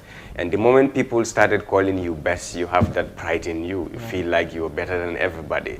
Everybody knows me to be that simple human being who started from nowhere and who is heading somewhere. So what I'm doing is a representation of the Gambian culture. Most of what I write is the historical oral tradition of the Gambia. It depicts the behavioral and cultural aspect of the Gambian society. So that's why I felt it's very significant. When I won the award here in the Gambia and outside, I'm like, people are now reading our literature. That excited me so much. I'm like, people are noticing our country. Because if you look at African literature in general, it comprises of few nations like Nigeria, Ghana, etc. You hardly they mention Gambia. Sure, absolutely. So that's why I'm playing my quota in that aspect, so that because every nation rely on the strength and productive versatility of her youth in championing socio-economic and political advancement. That includes literature. Because what I'm trying to do is to transform that oral literature, that oral rich culture of the Gambia that our grandpas used to tell. Under the bush fire, they will sit down and light fire and tell stories to the kids. It's no longer in existence, and that is what I'm putting into written literature. If you read any of my books, you will be drawn into that beautiful culture of our own country. Indeed. That's very well. We should talk about January 7 now, the launch of the book. But again, the way you speak, I mean, when watching or listening to you might think this is so much has been easy thing to do, there has not been challenges. But how was it like? Did you at any point feel distracted or maybe face hurdles along the line that probably that you at some point you want to retract and said, this is not the way for me, but despite the dream and all that, how was there any challenges along the line since you started writing books? Thank you very much. Hardly people ask me this question when I go to different platforms to talk about my book.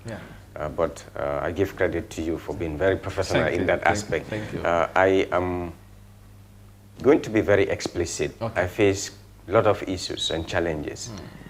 because a successful person is the one who can lay a firm foundation with the bricks that others throw onto him or her. If people throw stones and bricks on you, you take them to lay your foundation. That makes you a successful human being, because nobody is perfect. Yes. But perfection itself is very imperfect. So in order to be human, you have to understand the human nature and the mindset. Yeah. And the Gambia happened to be one of the countries in Africa which should have a bill passed at the National Assembly against the Wolof word Anyan ak Sohor and the Mandinka word Hasidia and Ningjawya. They should pass a bill at the National Assembly so that we make it a law for people to abolish those things, because it's affecting our nation. I passed through a lot of those complications and issues. In fact, at some point in my life, I was being accused of sexual harassment, a lot of things. You know, when I was Secretary General of the Writers Association of the Gambia. So I faced a lot of challenges in my life. But I'm somebody who do not respond to people and critics. I listen to them a lot. Anything they say, I take note of it. If they say you drink alcohol, I'll make sure that they don't see me holding the bottle, drinking it. So if you want to be successful, you don't listen to what people say. If you hear it, it's fine, but make sure you work extra hard to prove beyond that doubt that you have a purpose in life. And to be great itself is a challenge, because you know, greatness comes with a lot of hurdles. And I was successfully able to tackle them through faith, my faith in Islam, in Allah, and through hard work. You know, so I am proud to say that the struggle continues. All right. I know it's good that we talk about these issues, because I know young people out there who might be watching might be already inspired by the work that you do and the things that you say that you have did already. But then the journey continues. Now, talking about the main issue why you are here, that's the book launch on the 7th of January. Don't judge the book by the cover. Take us through. What is, because this is more of a saying that we have been hearing for quite a long time. You know, since our early days in school. It's a common say, for example, in the Gambia, don't judge the book by the cover. And it has its meaning in our own definition, if I may say. But in your own perspective or point of view, what is the drive behind such a name for your book, which you're about to launch on the 7th? I was speaking philosophically. Let me now come to psychology. Psychologically, when I wrote the book, Don't Judge the Book by the Cover, at the age of 14, it recently got published globally. It gave me that international acclaim and attention. Even though people use it, everybody says, don't judge the book by the cover, but they don't know the author. I was very young. I don't even know what I did because of that early age. So growing up, I noticed that my work has impact outside Gambia than in the Gambia. For instance, when I traveled to Nigeria at the airport, even before I landed, they knew my arrival. Already the journalists, the media, the press was there with the camera to ask a lot of questions. I felt a little bit uneasy with that. I don't get to those attention, you know what I mean? So, but that's other countries and who they are and what they notice I did. So, but in the Gambia, it's different. So I wrote Don't Judge the Book by the Cover purposely as an advocacy tool for literacy. Because I noticed that our literacy ratio had, you know, diminished a little bit. At the same time, we have a very poor readership or reading culture in the Gambia. Especially education, by then we had common entrance. People were so serious and education was rich. Very rich but very expensive. Such that the families of like kids who come from poor families like mine, I grew up in a very poor family background. So we couldn't even afford the textbooks. Certain textbooks we were using, only the teacher had it. We had to share with colleagues. So the rich children, we watched them grow up, they had all the facilities. But, you know, I wanted to produce something that will tell the Gambians that it doesn't matter your family background. If you're willing to learn, you will. It doesn't matter what school you come from, whether you're rich or poor.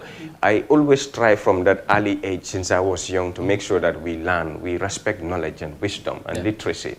So that's why I use the book as an advocacy tool to send that message. What are some of the components or points that you have put in the book in some of the things that you have said?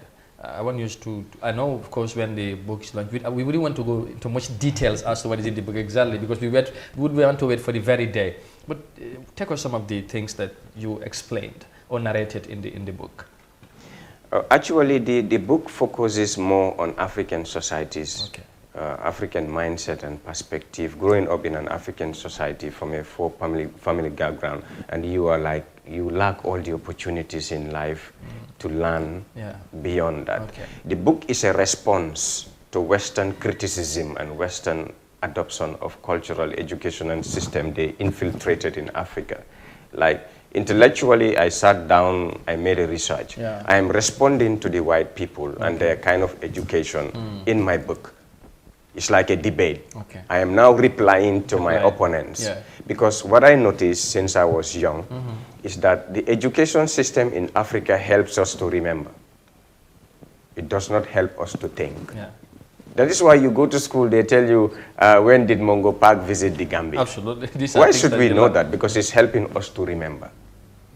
The white people had indoctrinated us. They have stultified us. They have made us live on the face of the earth like a flock of sheep. So I wanted to respond to them. I wanted Africans to value what they have in the book. That's why one of the main themes in the book is African literacy.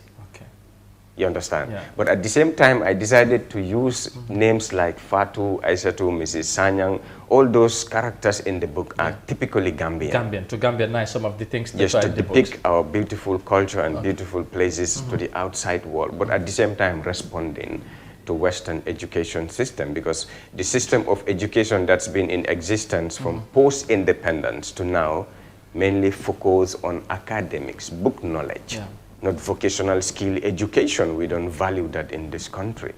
So I wanted to use that book to address some of those issues. I also wanted to use the book to address a very sensitive issue that was happening, baby dumping. Baby dumping was very rampant when I was young. The old men and women will remember or recall at some point, you walk down any street in the Gambia, you see a curtain or like a cloth. What you find there was a baby. It had a time here. You know what I'm talking about? So as an author, I am very eloquent and fluent, but you never see me talking. I listen a lot. Because a good writer must be a very good listener. And what you listen to, what you understand is what you write. So that's why I'm very observant. I can go to a conference, everybody will expect I will say something. I just look at them, clap, and go home. But I have thousands of things to say, which I decided to write about, so that they can read and understand my mindset. All right, that's a great one, and thank you for that insight. I think it's good that we, like you said, know that this Gambia that we have, and knowledge is key, as the saying goes, is power. And that's very, very important. And just to remind you, if I just join us, we are talking about the book launching of Mr. Mustafa Modlamin here, so of course, so he's a young Gambian author who is now making name beyond the source of the Gambia. As you already had, you have won awards not only in the Gambia but also outside Gambia as well. So he's about to launch Don't Judge the book by the cover on the 7th of January 2022. Mon ñam fokk ma ñëw ci yow xamna nañu dugal Mr. Sow ci wolof ak kàllaama Mandinka kana si kanam tuuti, but li nga gis a déggagum ci kàddu yu mu wax lan nga ñi ci mën a yokkal wala ban jàng nga ci am, parce que dama bëgg a balaa moo wax ñu nag bés bi ci boppam lan lañ ci war a mën a xaar ak gis yi, ndax gis naa li nga xamante ne mooy yenn ci programme bi am na ay kilifa yu bari ñu nekk ci réew mi ak biti réew ñu war a fekkee jotaay boobu, but yow naka nga gisee ci jaar-jaaram ak kàddu yi mu ci wax. dafa am solo trop. loolu mun naa toog di ko déglu benn ngoon ci am solo bi ak yéene bu mu am ak lu mu solo def si ay bu ndaw daf ma lifin trop dama ko doyloo trop dama ko si naw tam nekk lu nga xam ne ni lu am solo la. am na sax boo leen ko bëggoon laaj waaye junj na ko si biir waxam because fii bu yu bëri si doom yi di jàngee wala li ñoo jàngee si réew mi li si gën a bëri ay nasaraan ñoo ko bind oo ñeneen ñoo xam ne bi ñu waa réew mi sax absolument bëggoon naa am sam te dafa mel ni ndax force daal dama bëgg a am Mr. Sow moom ndax sax réew mi xam ne kan mooy Mr. Sow sax lu mu doon ak liggéeyam léegi boobu kon waaw léegi dama bëgg rek comme da nga bëgg am na li nga ko bëgg a laajte nga may ma tuuti rek ma jekkal ak moom ci anglais bi ci lan moo xew ci bés bi dañu ñëw nag ñu dugg ci wolof bi ñu jeexalee ko loolu waaw loolu laa bëgg ñu tëjee waxtaan bi because comme suñu yëf la foog ñu yaatal ko suñ bos waaw loolu noonu la war a mën a demee non kon dafa am solo waaw exactly war nañ koo mën a toj ci wolof tamit ak ci mandeng ak yooyu now Mr. Sow I think the good that we talk about on the summit itself. I know the preparations are on high gear. You have been going around making sure that the event would be successful. Tell us about on the level of preparation, at what level you are, and the people that are behind you, making sure that we have seen, we witness a successful launching of your book. Don't judge by the book by the cover. What are the preparations like? Thank you very much, Mr. Kante. Yes. And I am so happy that the government of the Gambia, through 2 ministries, are key partners in this book launch. Fantastic. At the same time, the stakeholders have responded very positively. That's good. Because they understand the nature of my job and what I do. Okay. That's why I'll be launching my book on the 7th of January at Ibunjan Theatre in Kanifing. Not just a book that I'm launching. Don't judge the book by the cover that won an award. There are other things that are involved. Yes, it's not just the book that I'm looking at. But I'm doing 4 different things on that very day. And that is? The first thing is that I'll be unveiling the awards that I won. In writing in general, up to 4 or 5 awards. I will unveil them for the Gambians to see. People. You know, at the same time, it's my birthday. I was born that very day. Wow. And I am we are going to celebrate the birthday as well. At the same time, I decided to amass, to gather around top intellectual scholars from across the world, not Gambia or Africa, the world, who are coming to the Gambia for the first time to attend the book launch and the International Conference of Scholars. Among these distinguished personalities include Dr. Wale Okindri. He is the Secretary General of the Pan-African Writers Association, the whole Africa, Pan-African Writers Association. He will visit Gambia for the first time to be a keynote speaker in my book launch, at the same time to take part in the International Conference of Scholars that I organize on the theme, the harmonization of the Gambia's indigenous languages, at the same time our literacy. So I decided to even have a team for the book launch that mainly revolves on education. So it's an intellectual discourse where I will get the students, the teachers, the stakeholders, everybody to come and benefit from the rich presentations the scholars are going to make. Another distinguished personality that is coming is Professor Chinedu Igwe. He is the Executive Director of the International Association of African Authors and Scholars based in Atlanta, Georgia. He's coming with his full delegation to present my award that I recently won for African literature. So they are not just awarding me, they are also going to award Honorable Ahmad Ba, the Minister for Tourism and Culture. They will award Honorable Bakar Wai Baji, the Minister for Youth and Sports, and they will be awarding His Excellency President Adama Barrow on his recent nomination for promotion of democracy and good governance. All these things happen during the recently concluded Book and Leadership Summit in Atlanta, Georgia, where we won these awards. Myself, I couldn't be there. I didn't even notice I did that. So they said, you know what? They contacted Office of the President. They did everything and said, Gambians don't know you, but it's like we are coming to your country to hand over this award to you. I told the Gambians it's not me. It's our program. I did nothing. I'm not better than anybody. I don't see myself as a good writer better than anybody. What I'm doing, even Modnyang can do it. Anybody can do it. It's just artwork. You like you believe in what you're doing, you work hard despite the challenges you face. So that's why I dedicated the whole program to the country. It's our award, is our program. I'm going to thank the Ministry of Youth and Sports. They are key partners, especially the minister. I was going to say. Yes, the National Center for Arts and Culture are there with full force. And where official goes, nobody dares to follow. They are all partners. Even GRA. So I got all of them, the Ministry of Tourism and Culture. You see, I was going to ask about the financial support, but because already that you have mentioned, and I know there are other things that you did not reveal to us as to what is going to happen or the people that are expected. But this, of course, you know, would indicate that it's going to be a big program, and it requires a whole lot of financial muscle to make sure that you do such a program. So it's good that the government is involved, but also other partners like you said, private sectors are also involved to support our own thing. Like I said, this is Gambian thing, and not only you per se, but like you said, you dedicated everything to the Gambian people. So these are some of the things that you said, and personalities. I know there are many other people that are expected to of course to attend the program. So apart from the personalities that are coming from outside the Gambia, and of course people that are also, I also know the other people also that are in the country that are going to, but on the very day you have, how is what is the itinerary, for example, how is the program going to like, and what time is it starting? So that, and is it an open invitation for everybody to come and attend? Because I know people might be keen to come and listen to the intellectuals that will be attending the program, or you are limited to just invitations. So take us through that area as well, so that our viewers can understand how and what is going to happen on the very day of the event, and who is qualified or would be allowed to attend the event.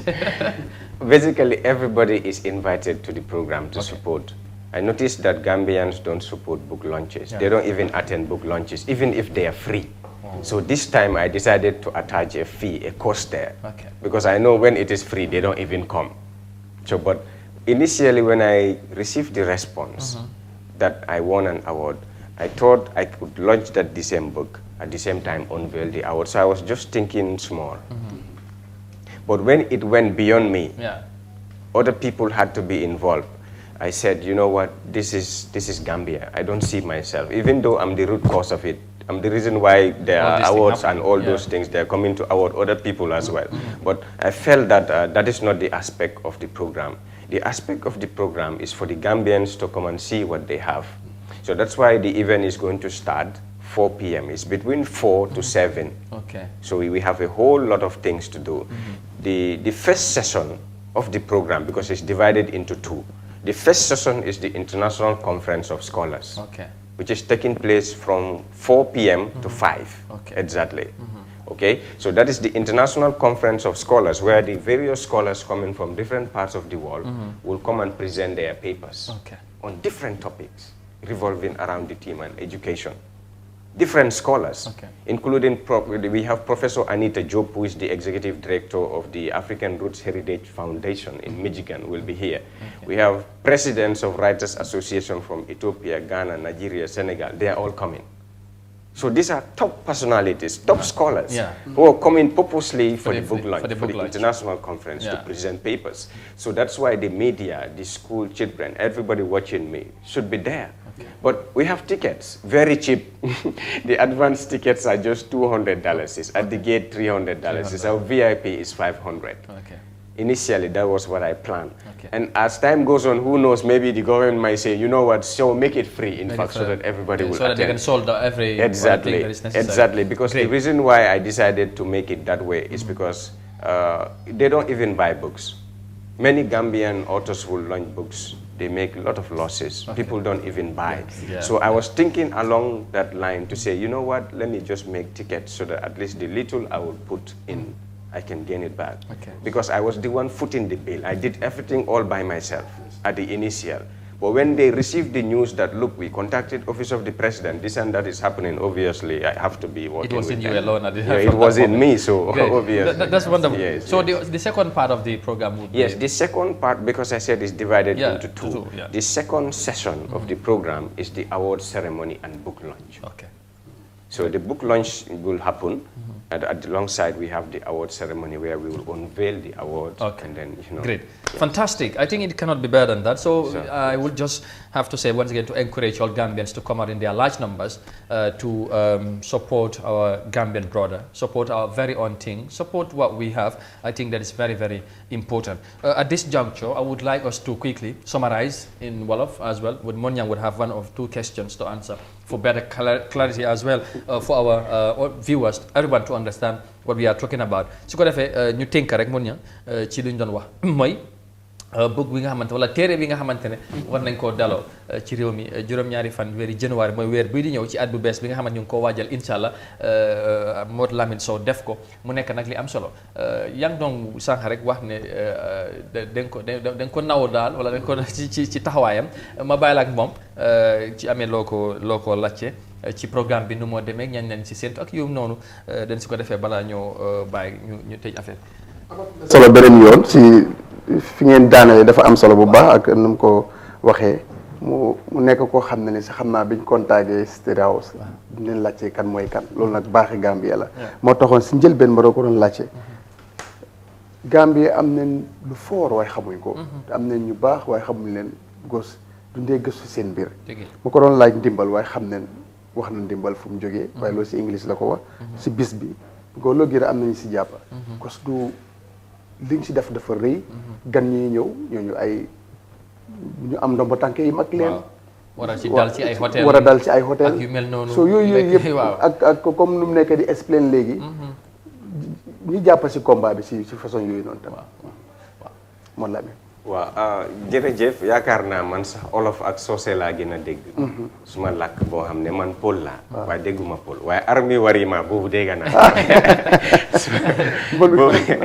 su passé boobu dama dégg olof torop ak soose programme bi comme noo ma ko laajtee rek si yaatuwaay daal bokk na si dinañ am government ñoo xam ne dinañ am Ministry of Youth and Sports Ministry of Tourism and Culture National Center for Arts and Culture officiel bokk nañ si GRA ñëpp ñu ngi si dugal seen loxo so mun naa wax ne government bi ak stakeholders yi yëpp daal pare nañ pour dimbale ma parce que bu ma ko doon tàmbal dama gisoon ne bàyyi ma def book bi rek ma launch ko kon dama ko doon def mu ndaw daal parce que man lañ contacter directly ñu ne ma da nga you won an award so maa ngi xalaat ne ok kon book bi dem na ba mu am barke si Amérique ak aduna bi Gambien yi suñ ko musul jënd sax gisuñ ko aduna bi moo ëpp Gambia so whether people know me or not it doesn't matter whether they appreciate what I do or not the world is appreciating me so the world is bigger than Gambia so mu ne you know what let me launch the book xaaral ma try ma def ceremony bi pour nit yi gis ko parce que liir sax su juduwee dañ koy ngénte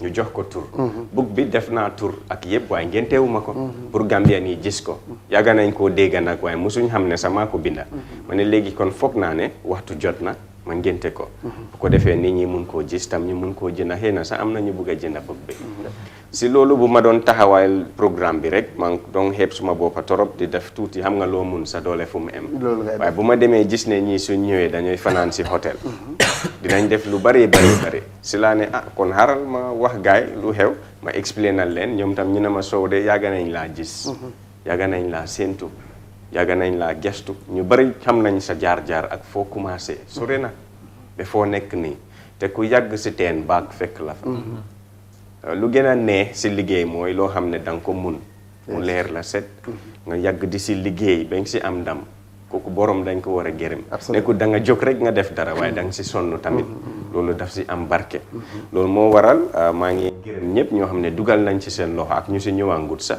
maa si ñoom Eyeafrica tam dañ si dugal seen loxo parce que ñëw fii rek wax loolu moom macha allah yëpp si la bopp so dafa mel ni programme bi daal bés la boo xam ne Gambien yi ñoo ko moom pour Gambien yi tam waxtu dafa jot pour ñoom ñu seetaat seen boppa parce que nit soo xamul sa boppa dañ lay wax ki nga doon of course parce que ñun waruñoo xaar nit ñi ñu wax ñu ki ñu doon man lu ma si gën a neex sax si programme bu ma nekk di organise mooy man nekk naa Nigeria travel na across the world to 15 different countries 15 am na ñoo xam ne nekkul damay dem travel rek ñibbisi dama fa dee stay ma jàng ma research wala ma liggéey Sénégal fii buñ gën a jege doo dem si benn school nga gis benn book boo xam ne Gambien moo ko bind amut waaw kon su ma la déggee réew mi cëréw luñ bindkat waaw réew yi Nigeria for example di nga gis top professeur boo xam ne Harvard lam jàngee o Cambridge University Oxford waaye ñooñu seen book sax they don't use it in Nigerian schools xam nga ñaata Nigerian ñoo nekk scholars and professors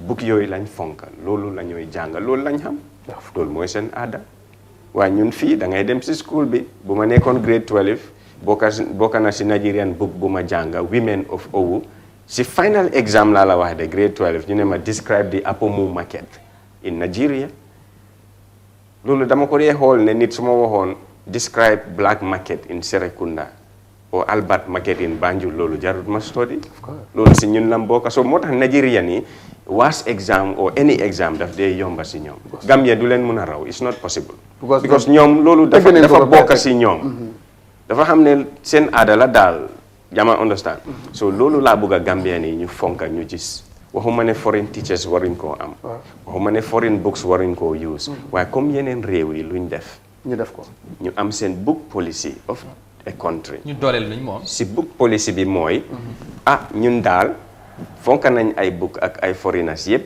waaye nag 80% of books yi ñooy jàng si school yi li ko dooree no si school ba university Gambian yi ñoo ko binda de ñu reetaanee boobu 20% foreign books no problème am na solo loolu moo am si yeneen dëkk 80% foreign ñoom seen réew seen buggi then 20% bi moo dee jógee si bitik jamono ji ma doon laaj comme ñaata % lañ nekk ci ñun amuñ ko sax nekkut sa pourcentage dañ ko amul gis nga man bu ma bokk na si suma liggéey sa nekkut sa binda bokk na si suma liggéey bu ma ñibbisee Gambia first thing bu ma def mooy dem si ministry meet permanent secretary discuss with them ne dama bëgg ñu am a conference boo xam ne dañooy draft di national book policy of the Gambia bind naa project everything jox leen ko pour ñu def ñoom fekkuloo fu ñu am plan boobu well xamoon naa ne dinañ mën a am xalaat boobu waaye xam nga jamono day soppeeku government day ñëw dem te ñu ma jot a gis nag ñooñu ñu baax lañ bàyyi nañ idea bi jotoon naa sax di liggéey ak ñoom waaye xam nga rek lu ma la ko waxee nguur tam dañ koy change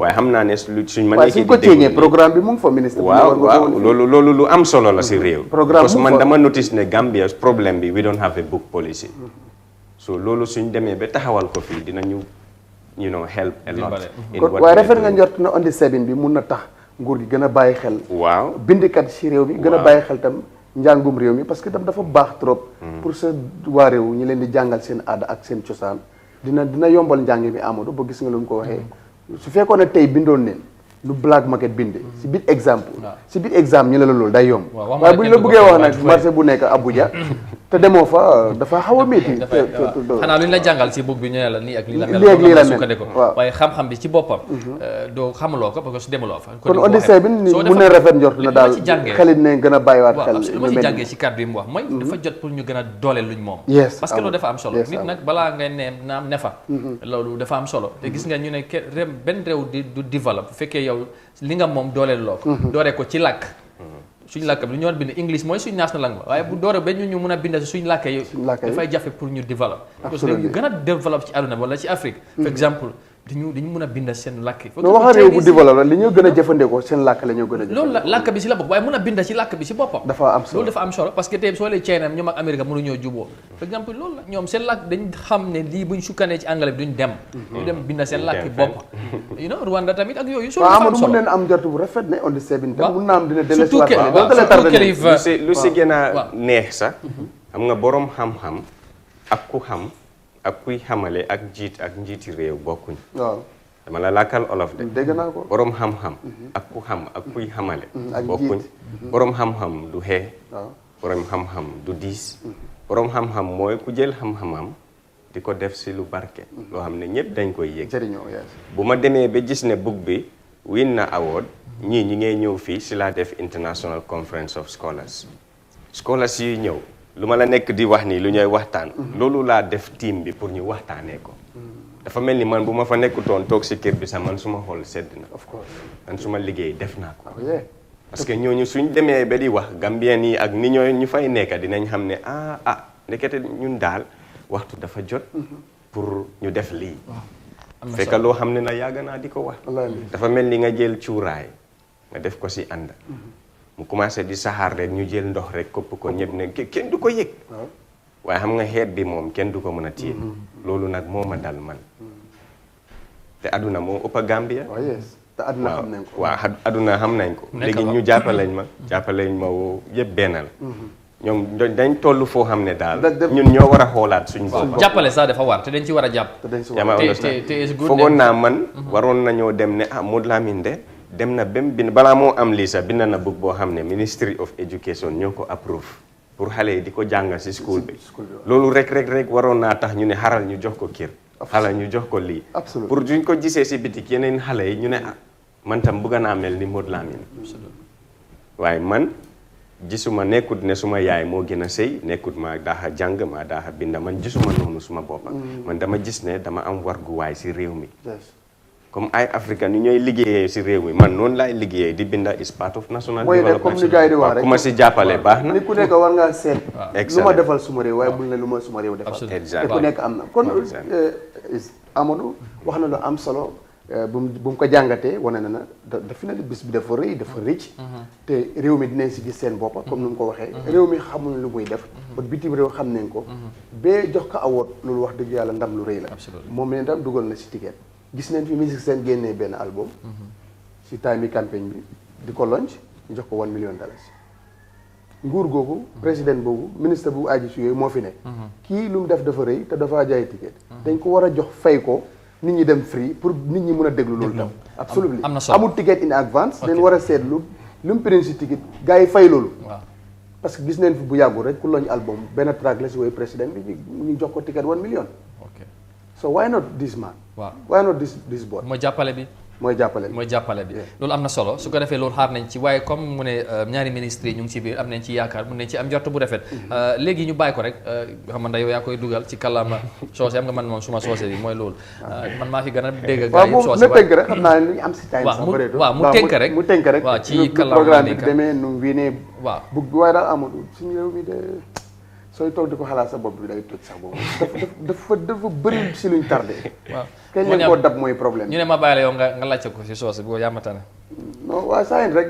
monsieur Sow mbina fekk ko Mandinka Kongo pour ye explain on the saving defe ne lung baalem lung ni yàllon ko daal dafa rëy ala nafa warta baake daal yes warta baake barka baake Modou Niang aning Amadou Kanté ñinin karo kumayata bake katu nie kacaje bentan kan suna la luntan yalon a luntan ya metan tema bake bar ngamira wato sita pour nga ñoo jiya fanan tamu mintin sa korose bawo mol yanteni safero le long nata ka kitabo do safe don judge the book by the cover abu ko ñing wala nata ka award win dunia be kono sako don dunia la sate ba e ka fo damie america inata ka fonye ko inyanta kana america janne fan ka award nyinta bar covid-19 nin ku kotengol nte fangole nyanta kam fango dépasse nun kata tamo mante batandi tamata bake so it's not about traveling I'm not looking for that so nata ka je ko tamata man tama it's not important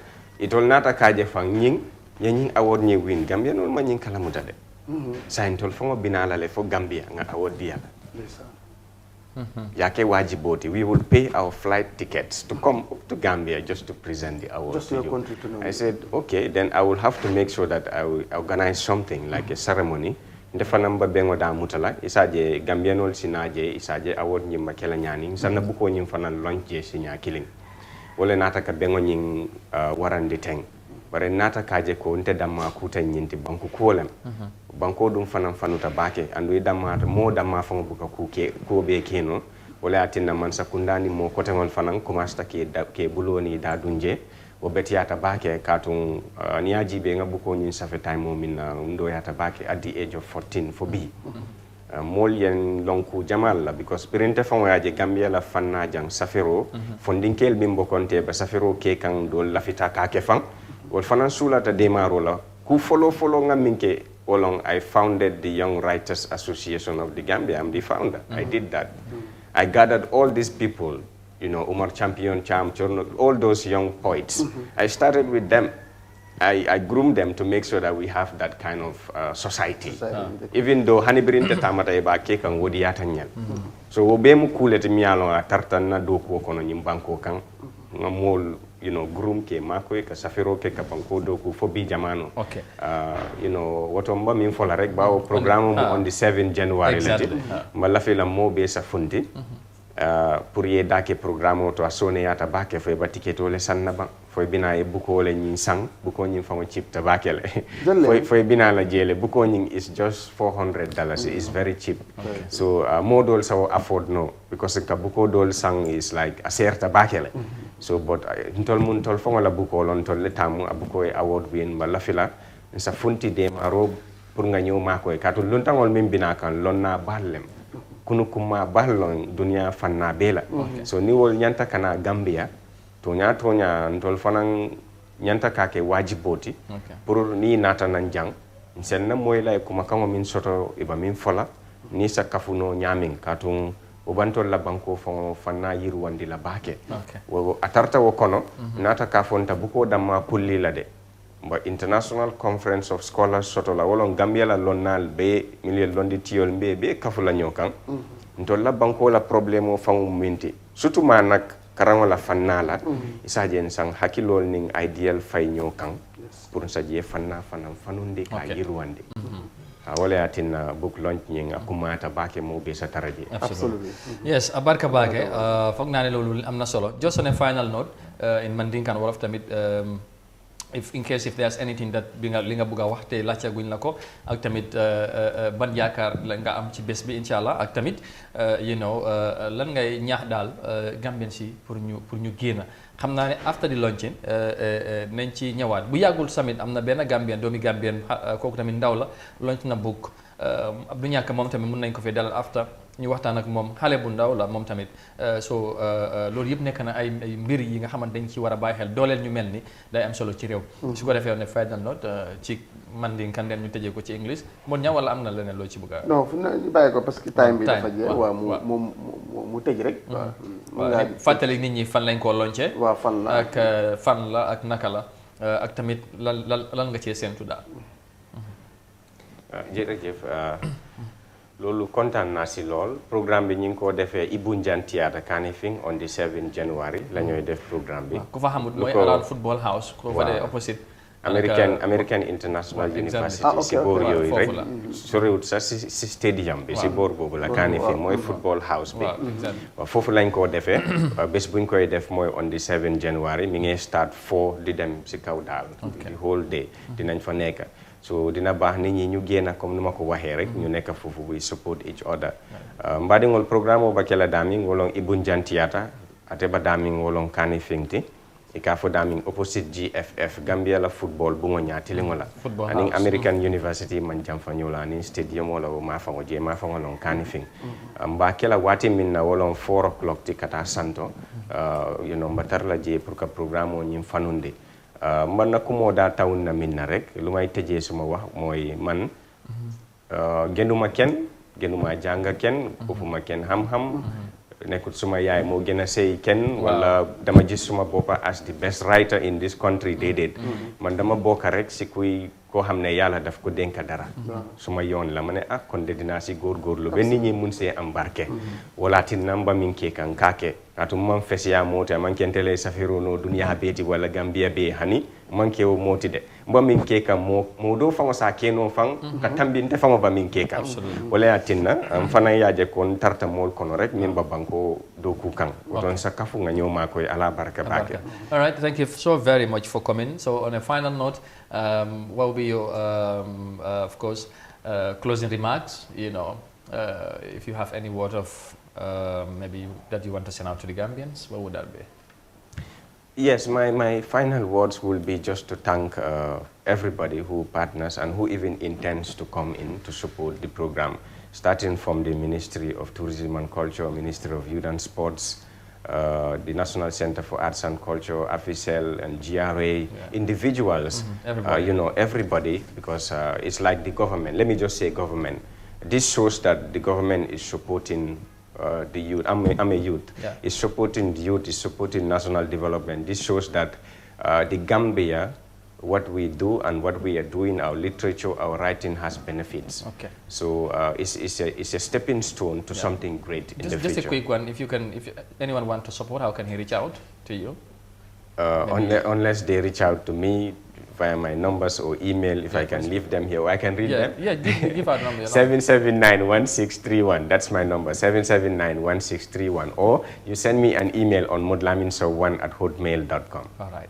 Thank you very much. So on that note, we're going to end it here and wish him all the best of luck and ahead of the launching on the 7th of January. su ko defee mon ñang ñu gërëm la yow tamit sant la ci ni ñu àndee depuis Monday ba léegi ñu jox gaay dig daje ba Monday inshallah waaw aman ñu jaarama ñaanal ko rek mu am si bés bi lu kowe njortam mu ñëw si jaama gan ñi tam ñëw delloo jaama Gambien si tam seen bopp ak seen xel ubbeeku si ba bépp fànn bu itteel réew mi ñu dugal ci seen loxo doomi réew mi mun see feeñ bu baax yal nañ àgg si bis bu jàmm am si lu kowe sa njort parce que nekk na la gën a maye wér tam ubbi xel bi bu baax daf ci am solo bu baax jërëjëf jërë ngeen jëf mbokk yi yéen tamit ci ni ngeen ànd ak ñun tey suñ gan bi mooy woon ki nga xamante ne mooy Modou Lamine Sow ñu gën ko xamee Modou Lamine Aj Almus Sow moom tamit ndaw la mu nekk bindakat bind na téere war ko ngénte incha allah juróom-ñaari fan ci weeri décembre ñu jox leen dig daje January 2022 on the 7 juróom-ñaari fan ci weeri January 2022 mooy weer bii di ñëw incha allah mu nekk li nga xamante ne mooy li am solo ñu wis ñëpp tamit happy Christmas léegi la den xam naa dana am solo ñu jox leen rendez-vous ba next week Monday incha allah di leen wax jërë ngeen jëfati bye bye do have a very very happy weekend see you